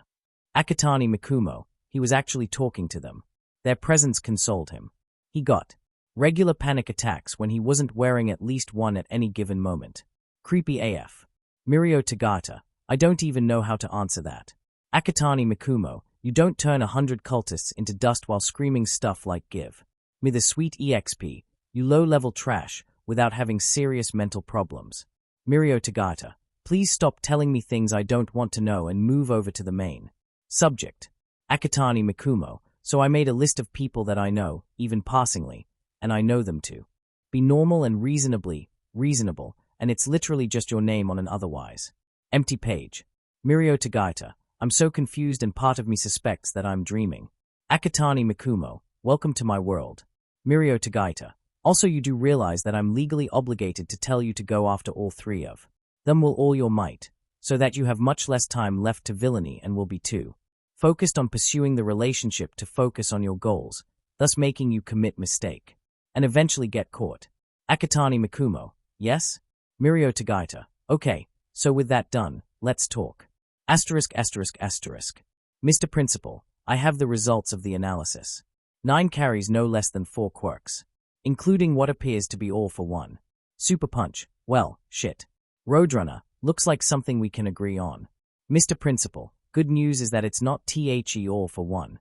And by ALO I mean the quirk. Deadpan Stalker. What? Mr. Principal, it appears to be a massively inferior form of the genuine article. It's hard to say how exactly ALO did it, but he managed to impart some form of a copy of his quirk to that individual. Mr. Principal, the blood is also weird. 9 isn't fully human. He carries signs of extensive genetic and biological modifications, but we cannot tell how extensive without actually getting to examine his body.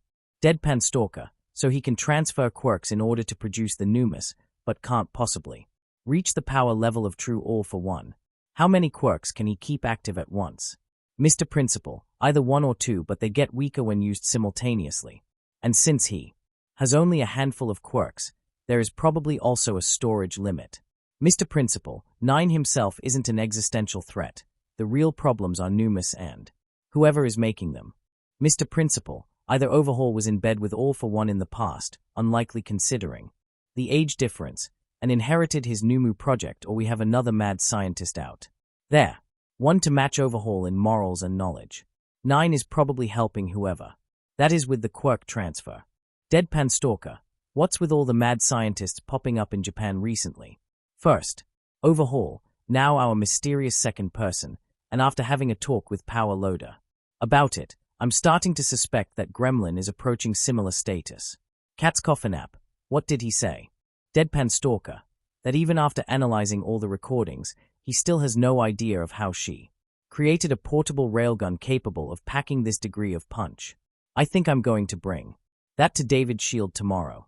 Cat's Coffin app, if I officially give up on overtime pay and bonuses from now onwards, will you, my dearest and most beloved principal, prepare us all a secret fund to organize our Escape from the country when things, inevitably, go to hell? Truth detector, you speaking like that is the most unholy thing I ever saw. Erase ahead. Recovery girl, never do it again. Super punch, I agree. Mr. Principal, I would have never done such a thing. And I certainly didn't do it already. On an unrelated note, how large do you want that tropical island to be? Super punch, knowing your funding and approach to spending the money, you probably made the entire school capable of going airborne and flying to America when no one was looking. Mr. Principal, now that's a brilliant idea. Why didn't you tell me that earlier? Super punch, I will not dignify that with an answer. Deadpan stalker, how's the search for the spy going? By the way, Mr. Principal, teachers are clear. But I've made a vow to start doing proper background checks on all first-year students. From now on, Deadpan stalker. That bad?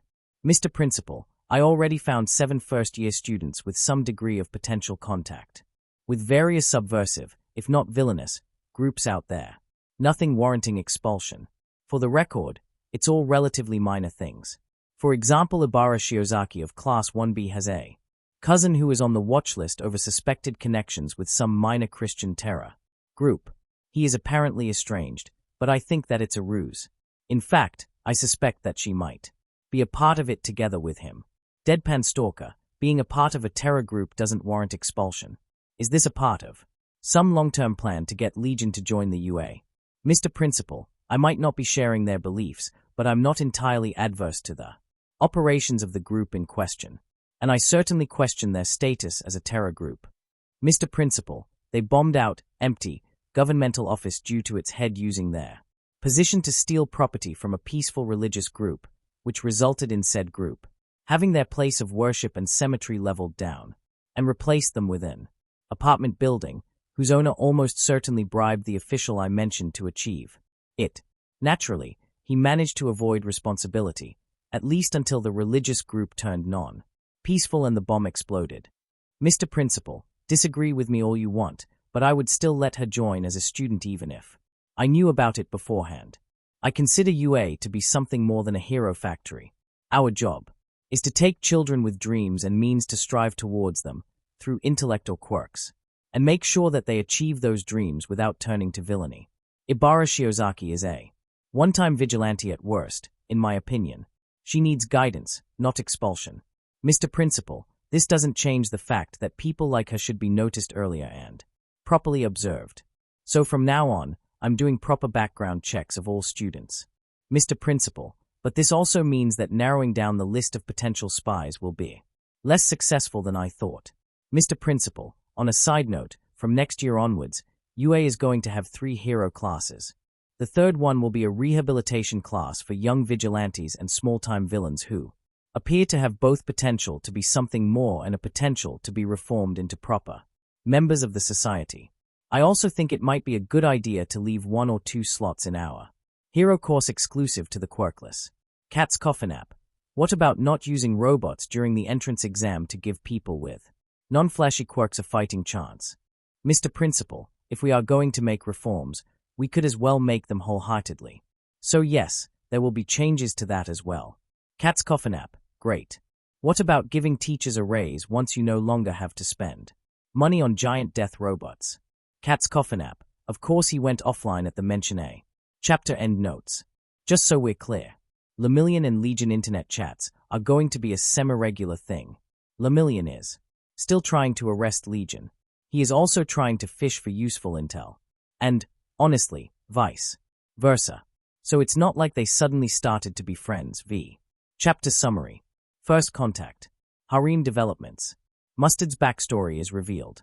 Izuku's friendship with Lemillion and his love for quirks backfires spectacularly. Chapter notes. See the end of the chapter 4. Notes. Harem mistress. Girls. Girls. Devoted slave. Baby factory. Yes? Harem mistress. I'm in my room RN. I just had a talk with Izuku. Harem mistress. About US. Devoted slave. Oh. Baby factory. Did he agree? Can I start working on our baby? Harem mistress. Our silly cinnamon roll still thought that we were just teasing him and weren't serious about it. Ha. Laughing face. Harem mistress. I explained that we are serious. He went super shy and blushed like crazy. I love when he does that. and said that he has to think about it. Devoted slave, so he didn't say no? Harem mistress, yep. Devoted slave, it's working, then. Harem mistress, yep, just a few more steps and he's in. Harem mistress, and then we can do things. Devoted slave, things, like? Harem mistress, well, you know. Things. Devoted slave. Devoted slave, excuse me for asking the question, but I really have to. Devoted slave, did the two of you actually have sex with each other? Harem mistress, Harem mistress, define sex. Devoted slave.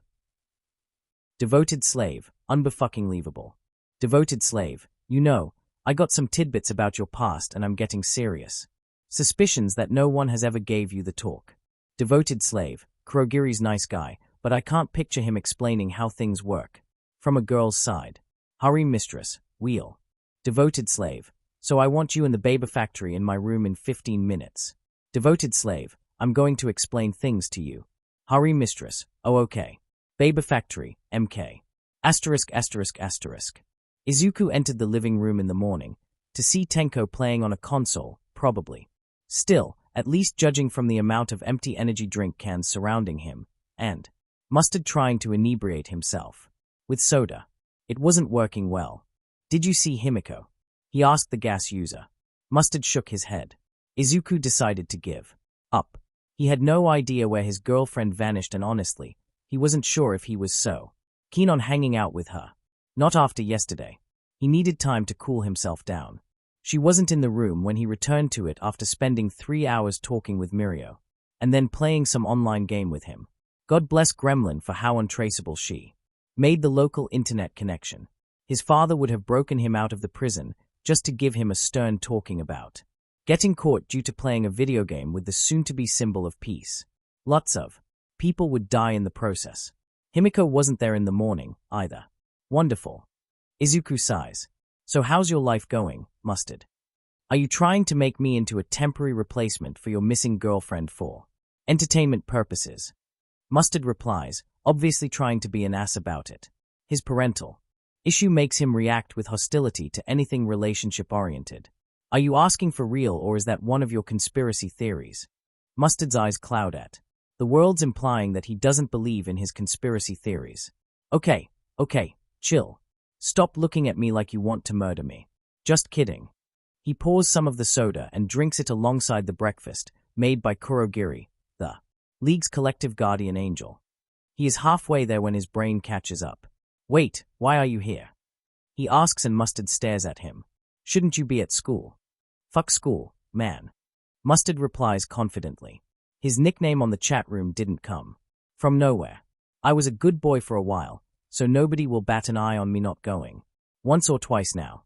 Pros of having a notable hero as a parent, everyone treats you like your bones are made of glass. Besides, Kurogiri's breakfasts are awesome. Way better than what I get at home. Kurogiri nods with acknowledgement and satisfaction. Then he returns to eyeing the bar, while waiting for someone to approach him and ask about something. He is like the most stereotypical bartender from some films or games. Always there to talk with you and offer you something to drink. Mom's not going to look for you. Izuku asks and he sees Mustard's face flinch in anger. But move, Izuku, very bad. First of all, Midnight's not my mom. Mustard replies with a badly hidden anger. My mom's dead. Second of all, she is busy working. She is always busy working.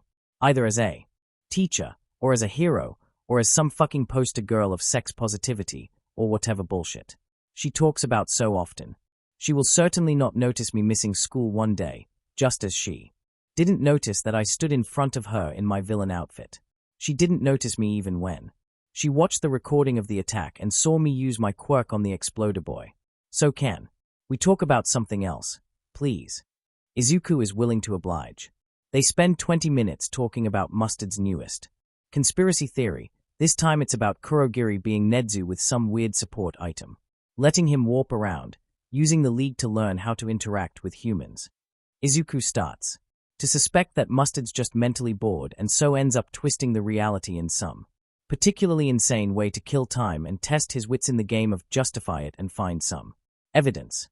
Izuku thinks that he hoped deep enough that Midnight would recognize him just to finally have a reason to abandon his life fully. No longer bother with school. Just hang out with the League, the only place where he has friends who actually treat him right. It was, in Izuku's opinion, contradictory.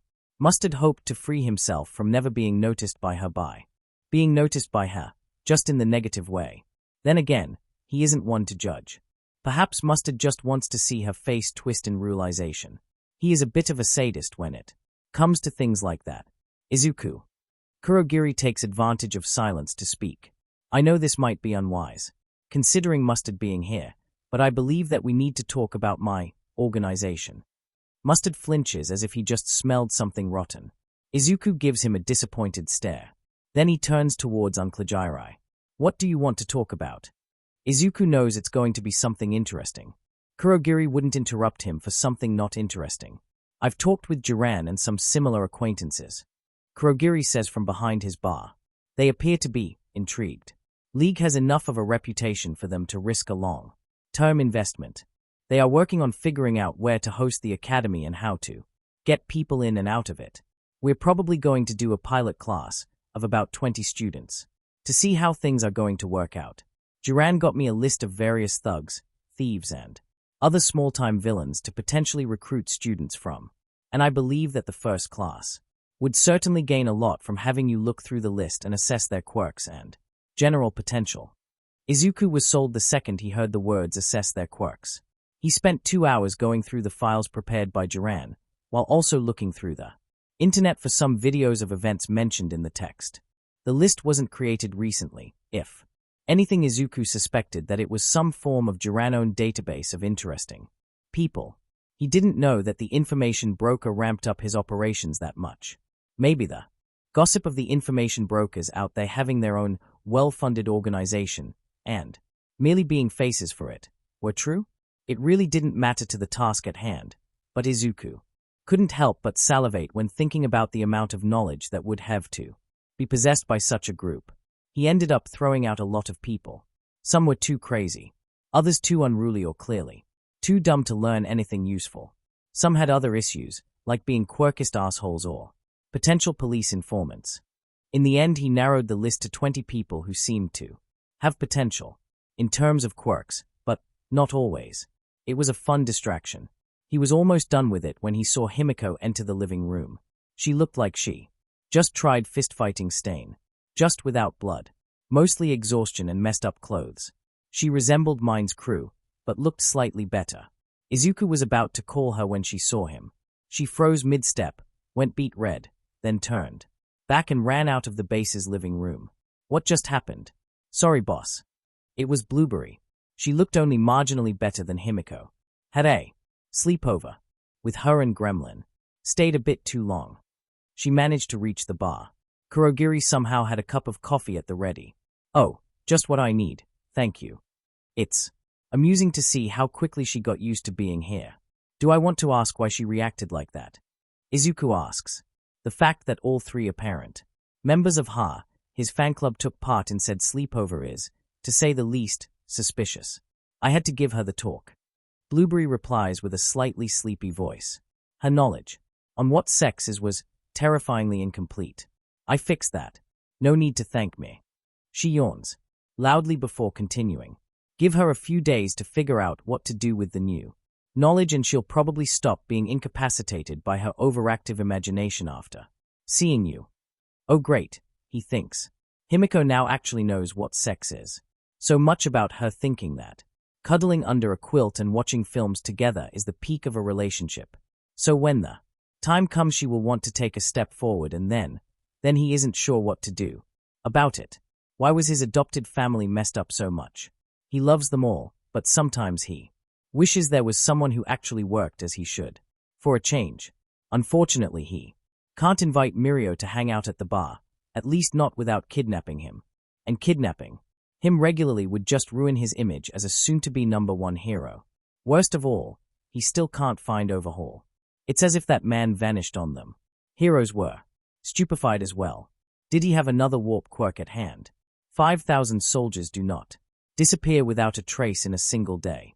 And something in the Island attack worries him, more than he'd like to admit. He isn't used to the silence. He thinks that it's preceding a storm. Asterisk asterisk asterisk. Akatani Mikumo, I don't like it. Mirio Tagata, being terminally bad in this game does that to people. Akatani Mikumo, okay, so point 1, it's mostly about how silent things are recently in the country. I feel like everything's going to explode tomorrow or the day after. Akatani Mikumo, and point 2, stop being so smug about being so good in video games you. S. Akatani Mikumo, seriously, how, you didn't strike me as a gamer. Mirio Tagata, my best friend has enough social anxiety for at least 20 people. We've been playing a lot of games together because he needs some interactions but can barely speak up when he sees people. Akatani Mikumo, oh I see, that's kinda admirable. Mirio Tagata, and since I started playing video games a lot, I decided to be the best in them I can. Akatani Mikumo. Plus Ultra. Mirio Tagata, yes. Akatani Mikumo, stop being this damn cool GHRR. Mirio Tagata. Mirio Tagata, so, Numas? Akatani Mikumo, what? Mirio Tagata, Numas. I want to know more. Akatani Mikumo, why do you have to bring politics into this? Mirio Tagata, it's not politics but heroics and you know it. Mirio Tagata, we've been talking and playing games for like a week now. Mirio Tagata, but I'm still trying to fish for information. Akatani Mikumo, Akatani Mikumo, some development on your side concerning them, HM? Mirio Tagata, I can say yes or no, but by telling you something I want something in return. Akatani Mikumo, you realize that I can just, lie. Mirio Tagata, yes, but I also believe that this is unlikely. Akatani Mikumo, HM. Akatani Mikumo, fine, so let's do a question for a question. Akatani Mikumo, what do you want to know? Mirio Tagata, who is making them? Akatani Mikumo, dunno his real name. I call him Dr. Evil. Quite a scientific genius, like Overhaul. Internet acquaintance of mine pretty much. I inherited him from someone and I'm currently trying to find out where he lives to punch him out or rat him to the heroes. He is a psycho. Mirio Tagata, that would fit what we know, thank you. Mirio Tagata, your question? Akatani Mikumo, did you ever get to see your predecessors? Mirio Tagata, what? Akatani Mikumo, okay, so secondary question. Are you in on the details of how Overhaul survived? Mirio Tagata, yes? Akatani Mikumo, he is carrying a single added quirk, transferred with enough personality to overwrite Chrono completely. Akatani Mikumo, you are carrying a quirk that formerly belonged to anywhere between 5 and 30 heroes. Akatani Mikumo, I refuse to believe that there is nothing left of them. Akatani Mikumo, odd dreams, thoughts that aren't yours, strange reactions to mental quirks. Is your body reacting to the quirk differently than All Might's, any hallucinations or SMTH? Mirio Tagata, is this going to be a let's tilt your world upside down talk? Akatani Mikumo, Vampire said that talking with me about quirks is dangerous. Something about me coming along and casually telling her that her quirk is actually a complex mutant. One rather than a transformative one. Mirio Tagata. Mirio Tagata, yeah, I can see how that can be shocking. Mirio Tagata, as for an answer. Mirio Tagata, I did start having odd dreams after Hosu, but I remember only snippets of those. I think I remember seeing Nana Shimura once or twice, but I thought that it's just because I now knew her face. You showed me the pics while I was visiting the league. Mirio Tagata, no thoughts that aren't mine. Mirio Tagata, I was hit by a mental quirk during training 2 weeks ago, a form of mental invasion thing. The guy screamed and passed out, but doesn't remember what happened, only some faint voices, but not what it said. Mirio Tagata, All Might had full power from the start, while I'm struggling with bone breaking and only slowly raise the max power level I can reach. Mirio Tagata, no hallucinations. Akatani Mikumo, this is incredibly fascinating. Mirio Tagata, you don't say? Akatani Mikumo, I now think that you'll be the last holder of this quirk. Does it have any name? Mirio Tagata, one for all. And why? Akatani Mikumo, cool name. And as for why, I believe it finally matured. Mirio Tagata, matured? Akatani Mikumo, if my theory is correct, past generations of its users were using it in its still developing form. It was stockpiling power in preparations of something, but was also letting its users tap into said power. Akatani Mikumo, your body seems to find it hard to use one for all's power properly unlike because you are dealing with something vastly different than he did. Mirio Tagaita, it's not that much different in mechanics though. Akatani Mikumo, because you barely start to explore the new avenues. Akatani Mikumo, you started having some faint dreams about past users after you put your back into it and used maximum power available during our duel in Hosu, probably pushing one for all your body adaptation to it through some threshold. Akatani Mikumo, those dreams should grow clearer as your body and quirk adapt to each other better. I can't with full certainty say that the long-term damage thing is still a think RN, because your quirk changed vastly and it seems to be changing you in the process. Akatani Mikumo, also I don't think those are dreams, those are past holders of the 1-4, all trying to communicate with you. Akatani Mikumo, you should try to confirm it, there are mental trainings and drugs to make you remember dreams better clearer. Mirio Tagaita, so if you're correct, I'm going to deal with anywhere between 5 and 20. 5 voices in my head. Yes? Akatani Mikumo, heroic voices, so no body hijacking and I think that they'll stop talking if you ask them, probably. Mirio Tagata. Mirio Tagata, reassuring. Akatani Mikumo, you should also ask David Shield about regular testing of your quirk factor. I think something about it was in the overhaul's research data, and if my theory is correct, each time you use 1-for-all in its fully matured state, it enhances and enlarges your quirk factor. In preparation. Mirio Tagata, preparation for. Akatani Mikumo, we know that it has stockpiled strength of the past users. I'm almost certain that it also stockpiled their memories, perhaps personalities. Call it a soul if you want to, because honesty it could as well be that. Akatani Mikumo, and I'm willing to bet a lot of money that it also stockpiled their quirks. Mirio Tagata, oh. Mirio Tagata, OH. Akatani Mikumo, I wouldn't be surprised if the dreams didn't start because your quirk factor reached the size when it can safely fit first quirk out of many, but you still have some communications problem to fix and they don't want to push a quirk onto you without explanation. Akatani Mikumo, you should check that immediately. Mirio Tagaita, wait, so you told me something about the Numus and in exchange you told me a lot about my quirk. Mirio Tagata, what? How's that in exchange? Akatani Mikumo, but I like talking about quirks and yours is super cool. Mirio Tagata. Mirio Tagaita, you are making it really hard for me to try to put up the righteous heroic zeal thing when I'm thinking about you. Akatani Mikumo, Akatani Mikumo, what's your opinion about friendship bracelets? Mirio Tagata, don't push it.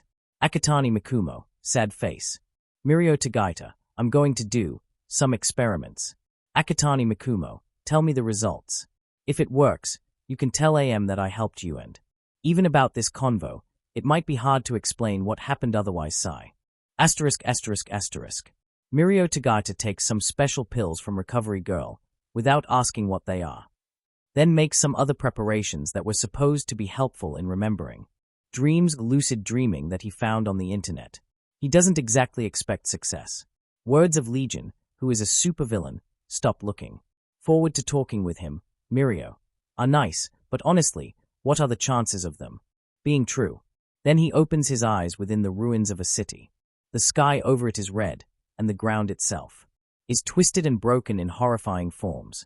He can see some massive damages in the nearest buildings that appear to be recent. Is that all? He hears a thundering voice. The blood in his veins freezes cold. There is a figure floating in the air, one wearing a black suit and familiar white hair.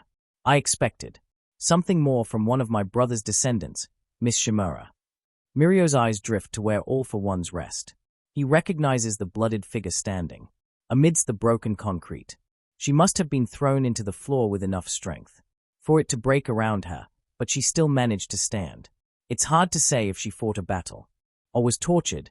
The blood and wounds are everywhere. Her arms are broken. He escaped. Nana replies. Her voice is weak, held up only by willpower of steel. I know. Longer carry the quirk. You'll kill me, but Yagi will stop you. Words that I heard so many times before. All for One laughs, in a blood-curdling way. Well, watching you say goodbyes to your beloved student and totally not an adopted son was good entertainment, at least. One for All holders always make for a decent comic relief. There is a reason why I'm always letting them transfer the quirk before I end their existence. His arms begin to shift as he calls upon his quirks. Now perish. Nana Shimura makes a last, pained smile.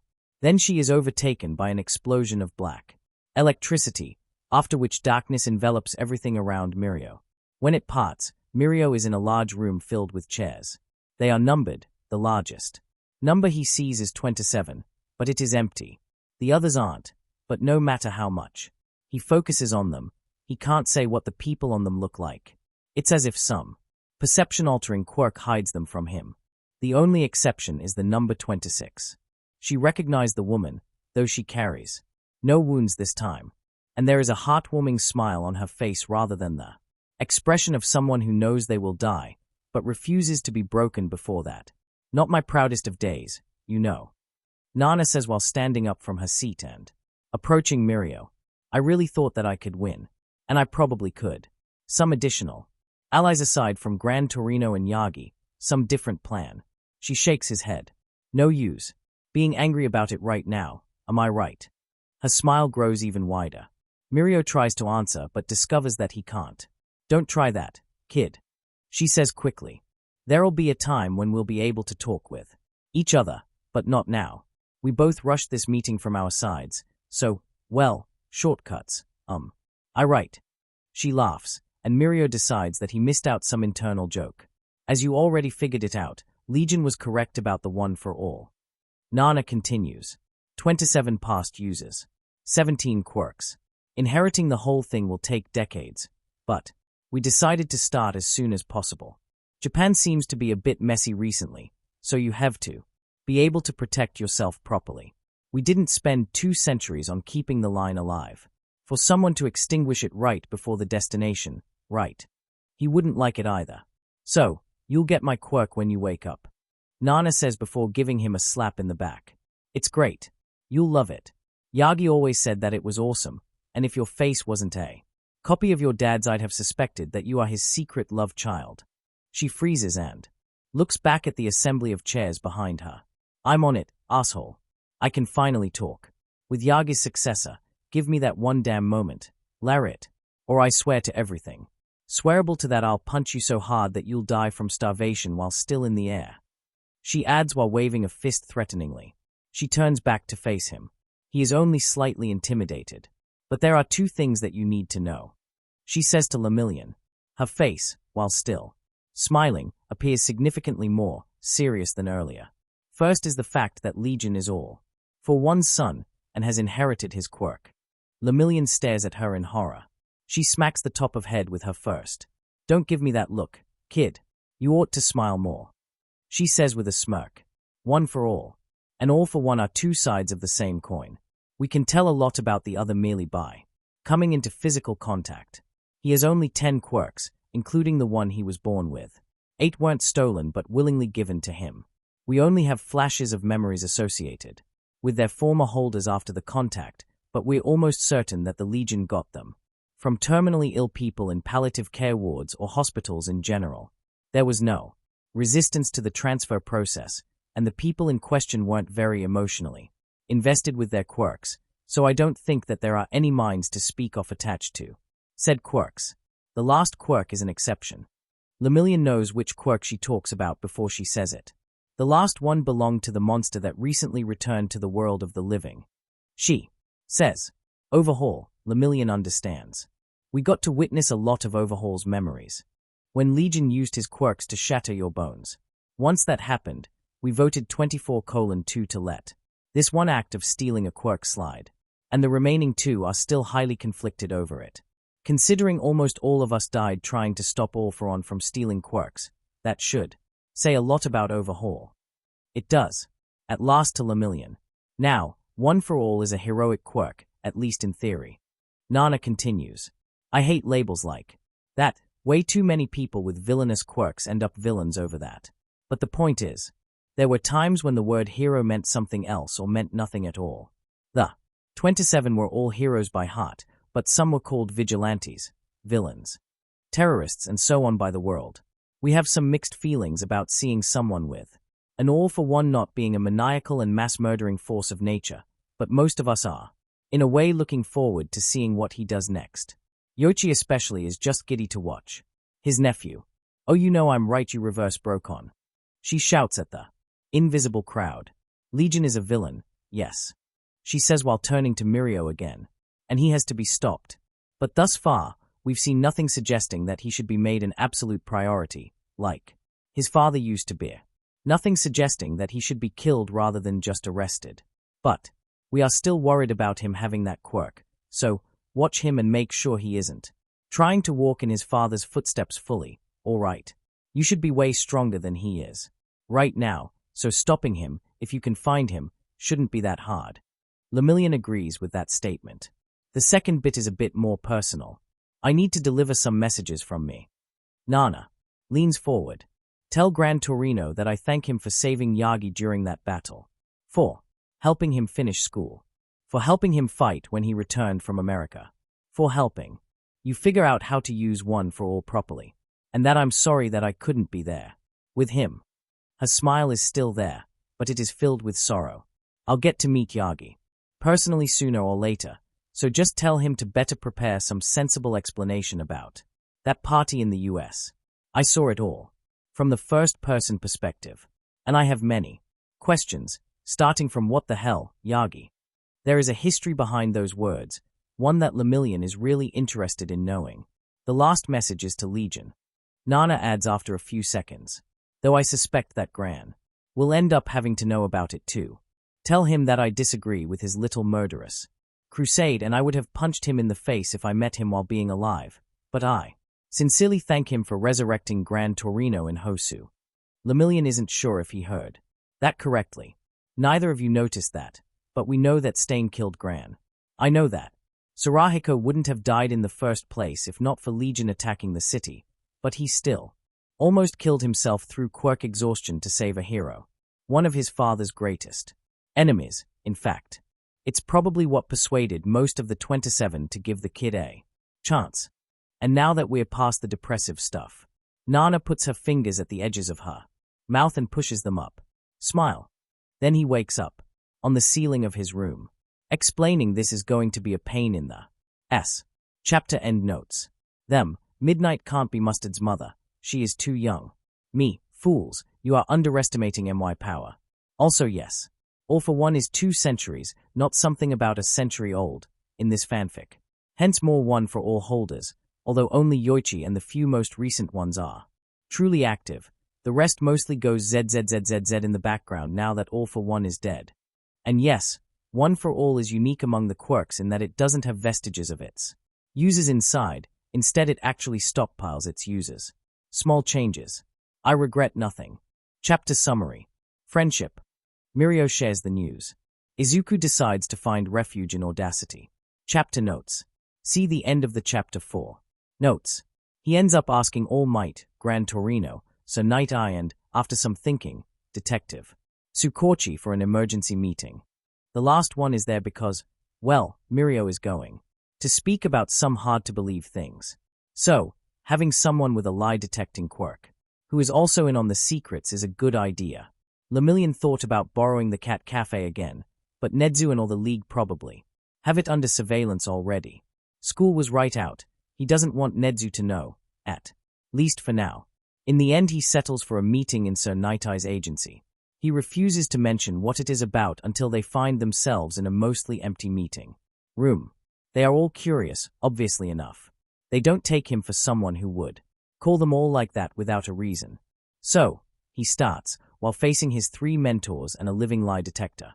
I have a confession to make. For close to a week I've been in contact with Legion. Sir Night Eye is startled, but scarcely. All Might is much more expressive. Gran Torino stares with just a small hint of hostility. That's a bold confession to make. Tsukochi speaks for them all. What sort of contact? We talk on the internet and play games together. Lemillion replies. It started because, apparently, he has relationship problems and after thinking about it for a while he decided that I'm the only reasonably sane and normal person he knows to ask for help in that field. Relationship problems. Sir Night Eye is rarely shocked to the point where it becomes this visible. Lemillion shares the idea of being appalled by the very concept of a supervillain asking All Might's successor for love tips. It's complicated. And it's not Lemillion's job to talk about how a certain supervillain has a problem with an overly friendly group of villains. We made a deal. I don't mention our contacts unless he agrees to it, but if he makes a slip-up and tells me something useful in catching him, then I'm free to do whatever I want with it. I've been trying to milk him for information since then, but I finally got something useful today, together with an agreement to come forward with the general issue. I see. Sir says, I'm not going to say that I agree with having contacts with villains, at least not without telling your superiors about them, but I understand the reasoning behind it. Gran, Torino and Detective nod. All Might is much more scarce in expressions and seems to be thinking about it deeply. Is it about the one for all? All Might says finally, catching Lemillion off guard. I see. Neither Eraserhead nor Nedzu among us, only the closest ones, Anne. Well, yes, but not only that. Mirio replies. We had another session of emergency quirk counseling and results are groundbreaking, to say the least. But I also had a talk with him about the Numus, and he mentioned that he gets them from some internet acquaintance that he apparently inherited. He refers to that person as Dr. Evil, and is in the process of trying to find where they are so that he can kill them or rat them out to heroes, due to them being, and I quote, a psycho. This lines up with my theory from the chat. Unless the line was breached, it certainly wasn't an attempt to get on my better side by falsely confirming my theory. So some third party, so Night Eye is certainly interested. Probably inherited from all four. 1. Interesting. If what you say is correct, the Numu maker is probably leaving and picking up Numus from some designated transit points, while Kurogiri transports them from it to the battlefield.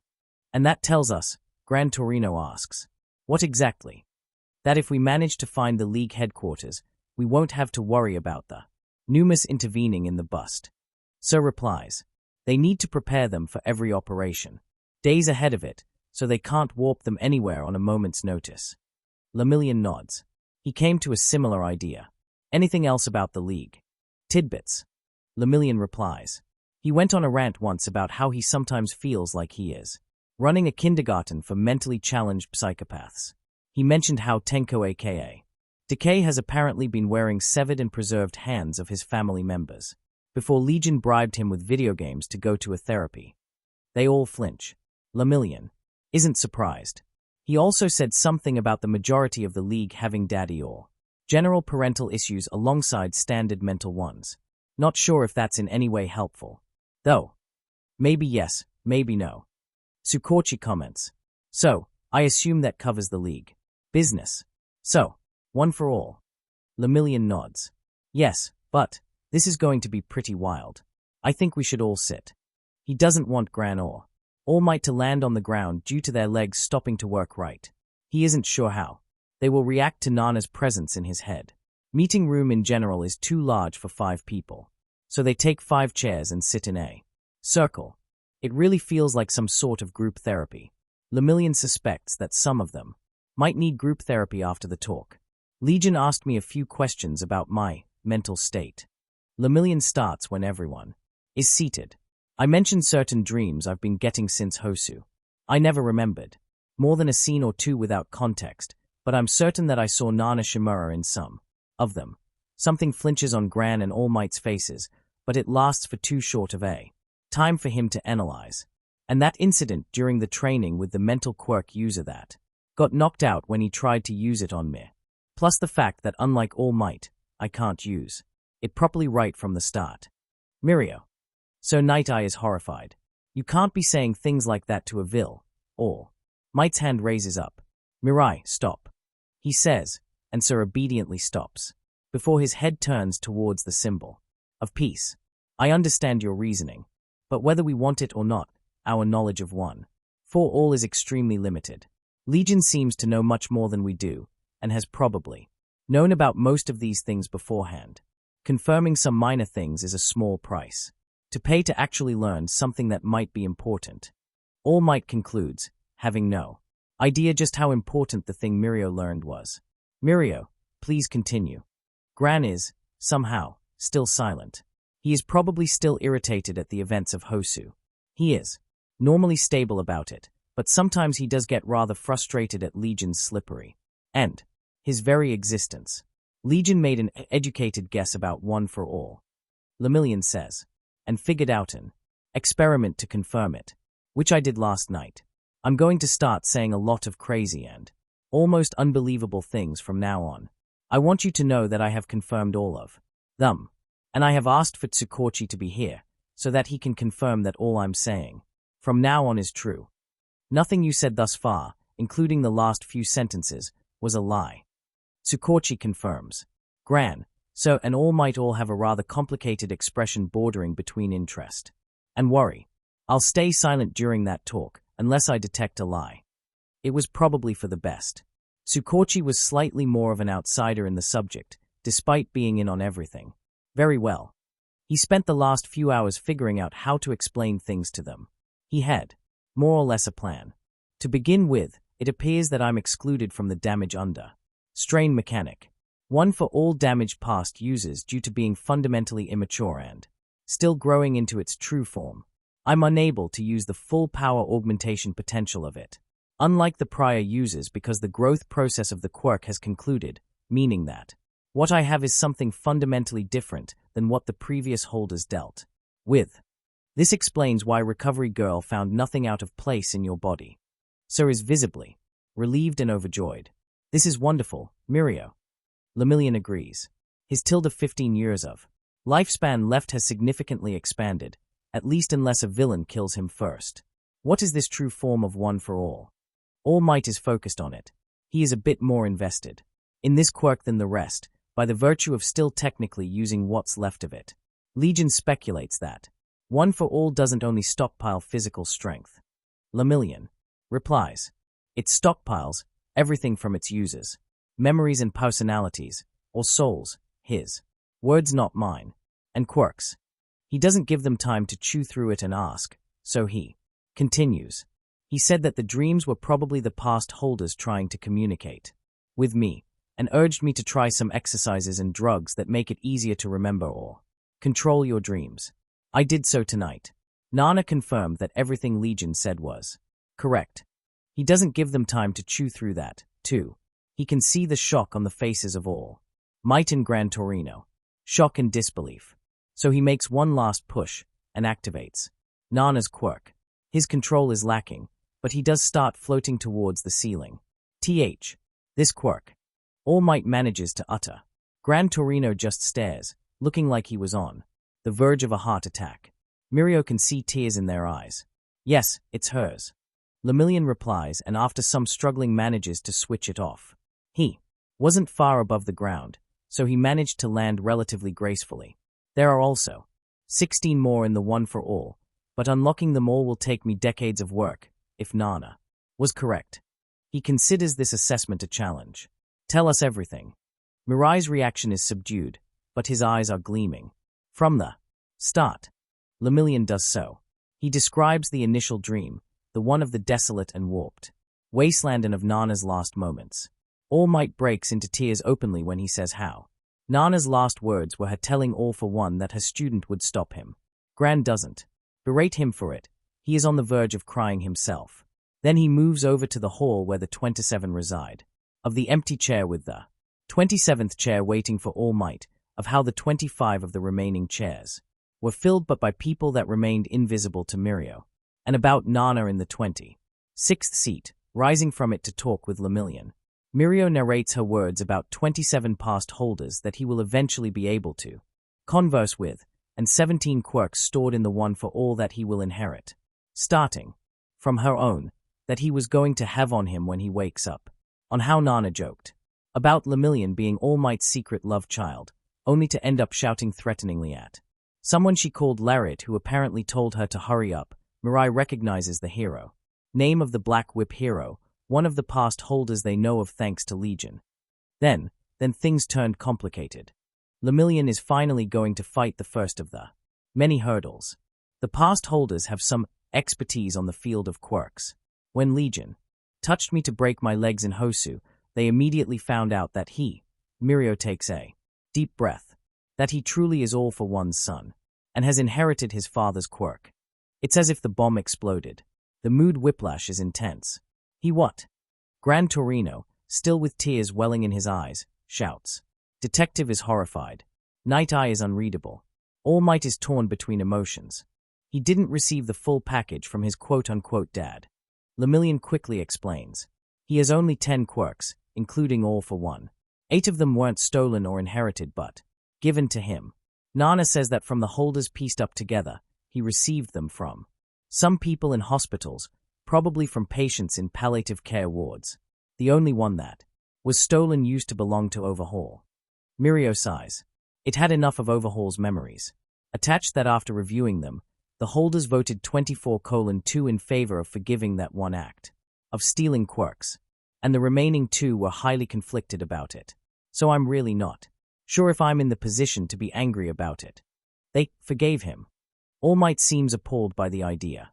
Apparently they have some, and I quote, mixed feelings about seeing All for One user not being an unstoppable and deeply malicious force of nature. Lemillion replies.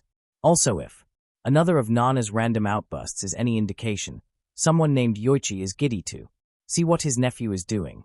From the implied familial connection, I can assume that said Yoichi is the first holder. She called him a reverse broconda. He tries to not laugh. He fails. She also told me to watch Legion and act if I saw him follow in his father's footsteps. From this alone I take the fact that they don't seem particularly concerned with All for One Jr. Lemillion isn't surprised. One for All and All for One aren't, on their own, powerful. Their true strength lies in the ability to accumulate power over time. Hisoshi Midoriya was so dangerous because of his 2-century-old collection of quirks. Izuku Midoriya isn't even nearly as dangerous in direct combat. Lemillion was taken by surprise in Hosu, and for as long as he'll be cautious enough, there is just no way for him to lose in a 1vs1 fight with Legion. He learned how to use air pressure for ranged attacks recently. This alone is probably enough to incapacitate Legion. And if not, then he just has to use permeation to make Legion unable to touch him to activate his quirk. Izuku Midoriya really isn't fighter material, although he was extremely dangerous to non-one for all holders. Of course, Legion knows about it. He is willing to get his hands dirty, if needed. But he is a mastermind in heart, and is the most dangerous while making plans for others to execute. Don't seem concerned. Gran Torino is furious. That kid is going to become a monster. Like his father. We have to stop him right now, no matter what. Toshinori, don't tell me you're buying that. It was time to intervene. Nana must have expected it to happen, and has armed him in proper counter-arguments. Nana also gave me 3 messages to deliver. Lemillion interrupts the old hero. Thankfully, he doesn't get a kick in the shin for that. 1 to Gran Torino, 1 to All Might, and 1 to Legion, though she mentioned that I should probably mention the last one to Gran. Message. All Might asks, dumbfounded. To Legion. Yes. Lemillion replies. She told me to thank him for risking death by quirk exhaustion, to resurrect Gran Torino in Hosu. Gran Torino stares at him for a few long seconds before he manages to utter a winded, "What?" I didn't get a lot of context. Mirio replies, but Overhaul's quirk can resurrect a very recently deceased. And according to Nana, Stain killed you, but Legion brought you back, knocking himself out for several days and almost dying in the process. He pauses for a second, letting the news sink in. I think that holders are giving him a chance because of that.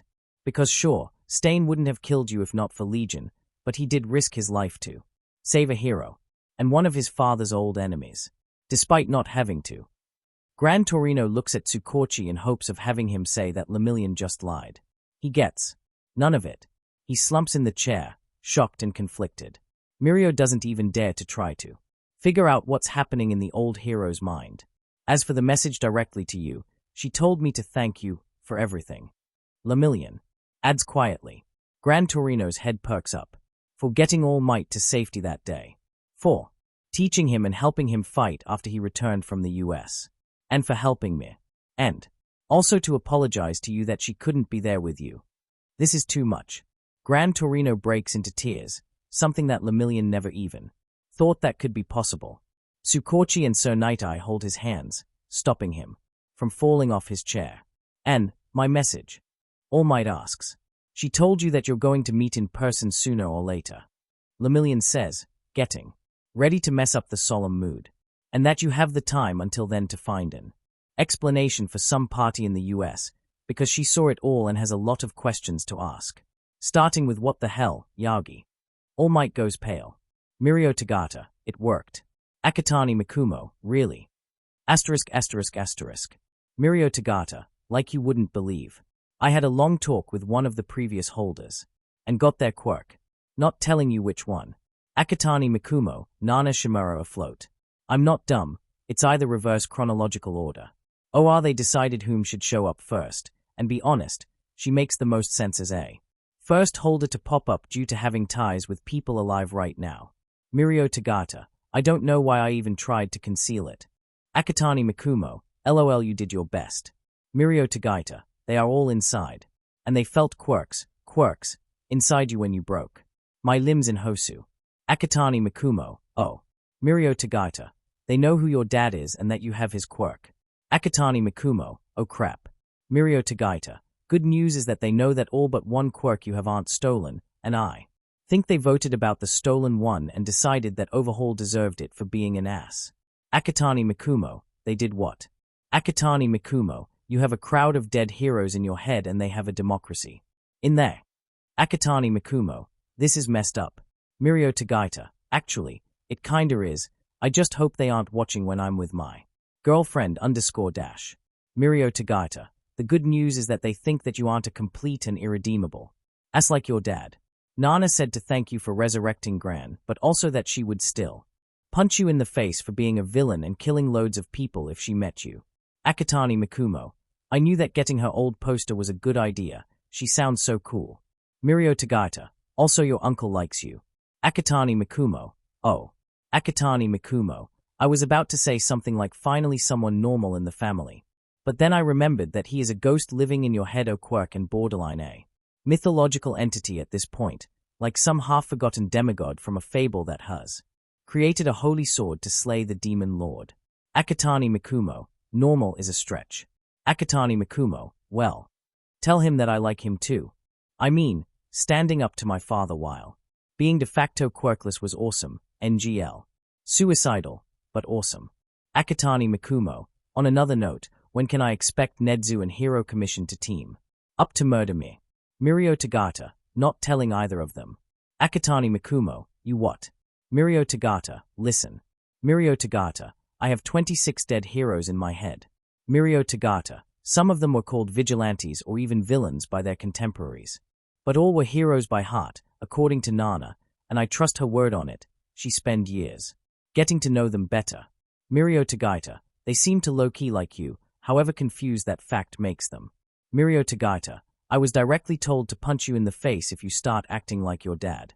Mirio Tagata, and I'm going to do my best to defeat and arrest you if we meet again, plus I'll do my best if I'm invited to help in an investigation leading to capture you, even if you don't go super evil.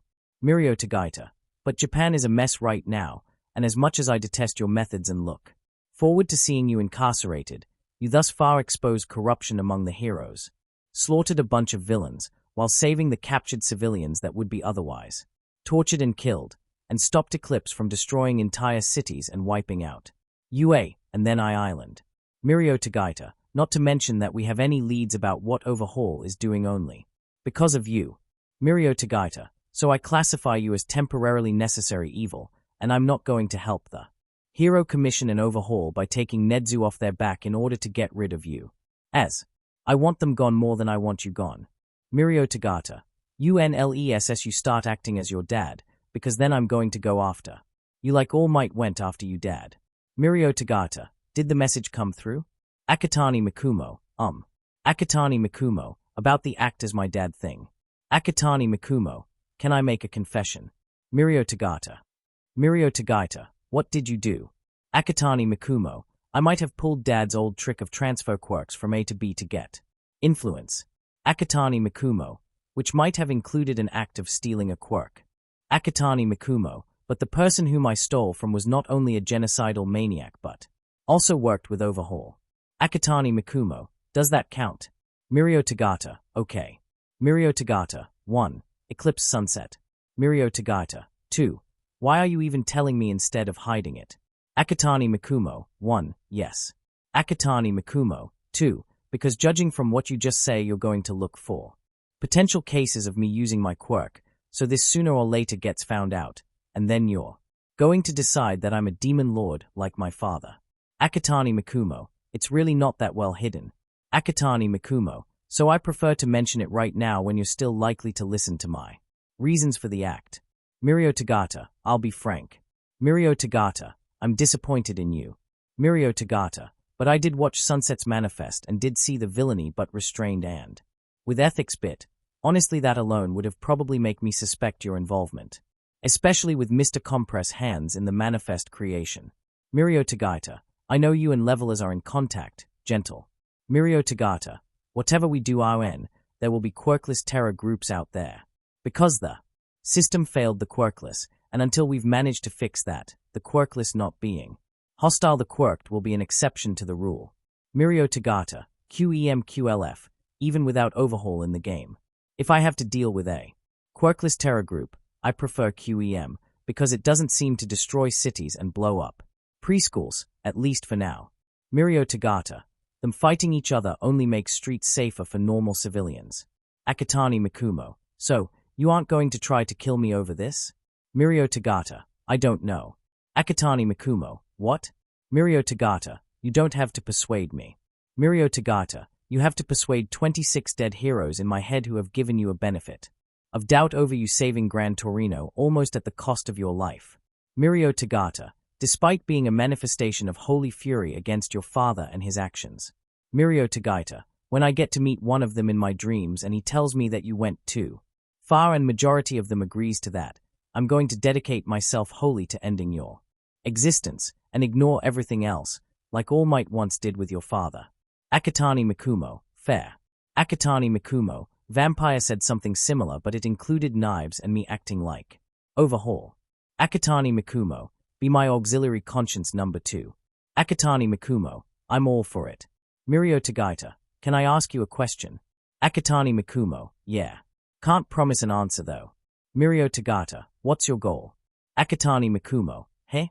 Mirio Tagata, I've read enough about Stain. He wouldn't accept you if you didn't have a clear goal. Akatani Mikumo, Uncle Stain accepts me because he has a soft spot for 13-year-old quirkless kids who are ready to risk their life for someone else and face an SSS rank villain like overhaul. Mirio Tagata, he was involved. Akatani Mikumo, someone had to save my soon-to-be sister from Overhaul's lab while I was dealing with the big man himself. Akatani Mikumo, Stain was available, and so was my other uncle, Kurogiri. Mirio Tagata, I see. Akatani Mikumo, but I do have an end goal. Mirio Tagata, oh? Akatani Mikumo, the same as yours, in fact. Mirio Tagata, saving people? Akatani Mikumo, saving people, by inheriting the mantle of your predecessor. Akatani Mikumo, you want to become the symbol of peace like All Might. Akatani Mikumo, I want to become the symbol of evil like All for One. Mirio Tagata, what? Mirio Tagata, are you serious right now? Akatani Mikumo, not talking to you but to the 26 dead heroes in your head XD. Now let me explain. Akatani Mikumo, for 2 centuries this country struggled because my father ruled it from shadows. Akatani Mikumo, things began to turn hopeful when All Might emerged into the status of the symbol of peace, despite it being a wartime for those in the know. Akatani Mikumo, then father lost his little war, leaving only the symbol of peace standing. And did the country become a better place to live? Akatani Mikumo, no, because once again there was chaos on one side of the struggle. So, everyone began to take advantage of it, and the chaos started to erode the symbol of peace, giving birth to what the Hero Commission is right now. Akatani Mikumo, we need balance. Symbol of peace and the symbol of evil. Struggling against each other. One a symbol of hope for the civilians and an inspiration for the heroes. Other the societal boogeyman that those wishing for change turn towards and an inspiration. While also a restraint for the villains. Akatani Mikumo, QEM is a pilot attempt. Villain group, but with clearly set boundaries. With someone above it ready to intervene if it goes too far. Even when its very leader does. Akatani Mikumo, you said it yourself. Quirkless will turn to villainy, or, well, criminal acts. You can only be a villain if you use quirks because discrimination. Whatever I do. I can't tell them to not hit back against their oppressors, but can make sure that they aren't. Bombing preschools, but actually go for more surgical strikes against people who actually did bad things to them and avoided responsibility. Akatani Mikumo, keeping them manageable and with at least some moral standing until someone, for example you, the symbol of peace, because we know how much authority that title gives you, even unofficially, does something to fix the crack in the system that I stop from growing too wide and manage what comes through it. Mirio Tagaita, so you want to become like your dad and fight me like your dad fought all might, but not actually win. Akatani Mikumo, do you still remember me saying that the league is like a kindergarten for mentally challenged psychopaths? Akatani Mikumo, why would I want to win against heroes? I enjoy small things like having electricity and water. And to win against heroes is to destroy society completely, so those things would all go away in this scenario. Can you imagine me trying to run a government with people like Gremlin? She's my friend, but not a minister material. Akatani Mikumo, listen. Akatani Mikumo, Decay accidentally killed his family during his quirk's first activation. He was a traumatized child that nobody even tried to help. He pillaged trash bins, a 5-year-old kid, for months. Civilians thought that a hero would take care of him, and heroes didn't care. Bystander syndrome at its finest. Eventually villains picked him up. Akatani Mikumo, Vampire was beaten and otherwise abused at home for having a villainous quirk and not being normal despite her quirk being a potentially wonderful thing for an underground hero. When she lashed out and accidentally stabbed her father dead while he was trying to tear off her fangs, a hero rolled in and took genuine pleasure in beating her to half-death for resisting arrest, despite her wanting to turn herself in, until Kurogiri rescued her. She was 10 years old when that happened. Akatani Mikumo, every other league member, save for me, Stain and Kurogiri, has similar backstories. Akatani Mikumo, I don't create villains. I don't need to. The system does. All I do is pick them up and try to steer them into the path where they make the world aware of what it did to them, to perhaps make people consider changing some things to the better, while causing minimal possible number of victims. Akatani Mikumo, you know what Decay did to those cultists. Can you imagine what would have happened if he didn't join me? If he remained as actively hateful towards the world as he was at the beginning? If he fired his quirk like that but on some crowded street in Tokyo, during the rush hours? Instead of that, he is helping me take down genuinely corrupted heroes and dangerous villain groups. Akatani Mikumo, so I'm going to become the second symbol of evil. Perhaps by the time I retire or get arrested, there will be no need for the third bearer of this title. And further down the line, many decades later, when peace will bring stagnancy and stagnancy will bring chaos, someone will pick up the mantle again, hopefully while being more me than my father. Akatani Mikumo, the end of my answer. Mirio Tagaita, one last question. Why did you save me, Gran and Ingenium too? Akatani Mikumo, for the same reason why I would save All Might, Eraserhead, or Sir Night Eye. Akatani Mikumo, because I believe that if much younger Decay was searching for food in your trash bin, you'd save him. Because I believe that if you saw some hero beating a defenseless vampire, you'd stop him. Akatani Mikumo, I can't destroy the system entirely, although I considered it before I saw that UA is still worth something and that the symbol of peace has a successor, because everything was better than what the HPSC was doing. And I can't reform it from the outside. But I can cast the light through the cracks in the walls and hope for those inside to fix it. And, to that end, I need to preserve those who know how to repair buildings. Mirio Tagaita, you gave me, plus 26, though I can't hear what they talk about RN, a lot to unpack. Akatani Mikumo, I know. Akatani Mikumo, tell me when they come to a decision. Akatani Mikumo, in the meantime, check this out. Mirio Tagata. Akatani Mikumo, my sister likes you, laughing face, so she drew you. Akatani Mikumo, I told her you are super cool hero like All Might, so she calls you Mini Might. Akatani Mikumo, I think it's your face, you are easy to draw and she thinks your face is a bit funny but isn't saying why. Mirio Tagaita, I would have very mixed feelings if you didn't mention Stain saving her. Because we're together in one picture, holding your sister's hands. Now I only have mixed feelings. Akatani Mikumo, XD. Chapter End Notes. Well, All Might's party in the US and Nana being pissed off at him for it is a bit of a running gag throughout the entire series. I'm never saying what it was, leaving that for reader's headcanon.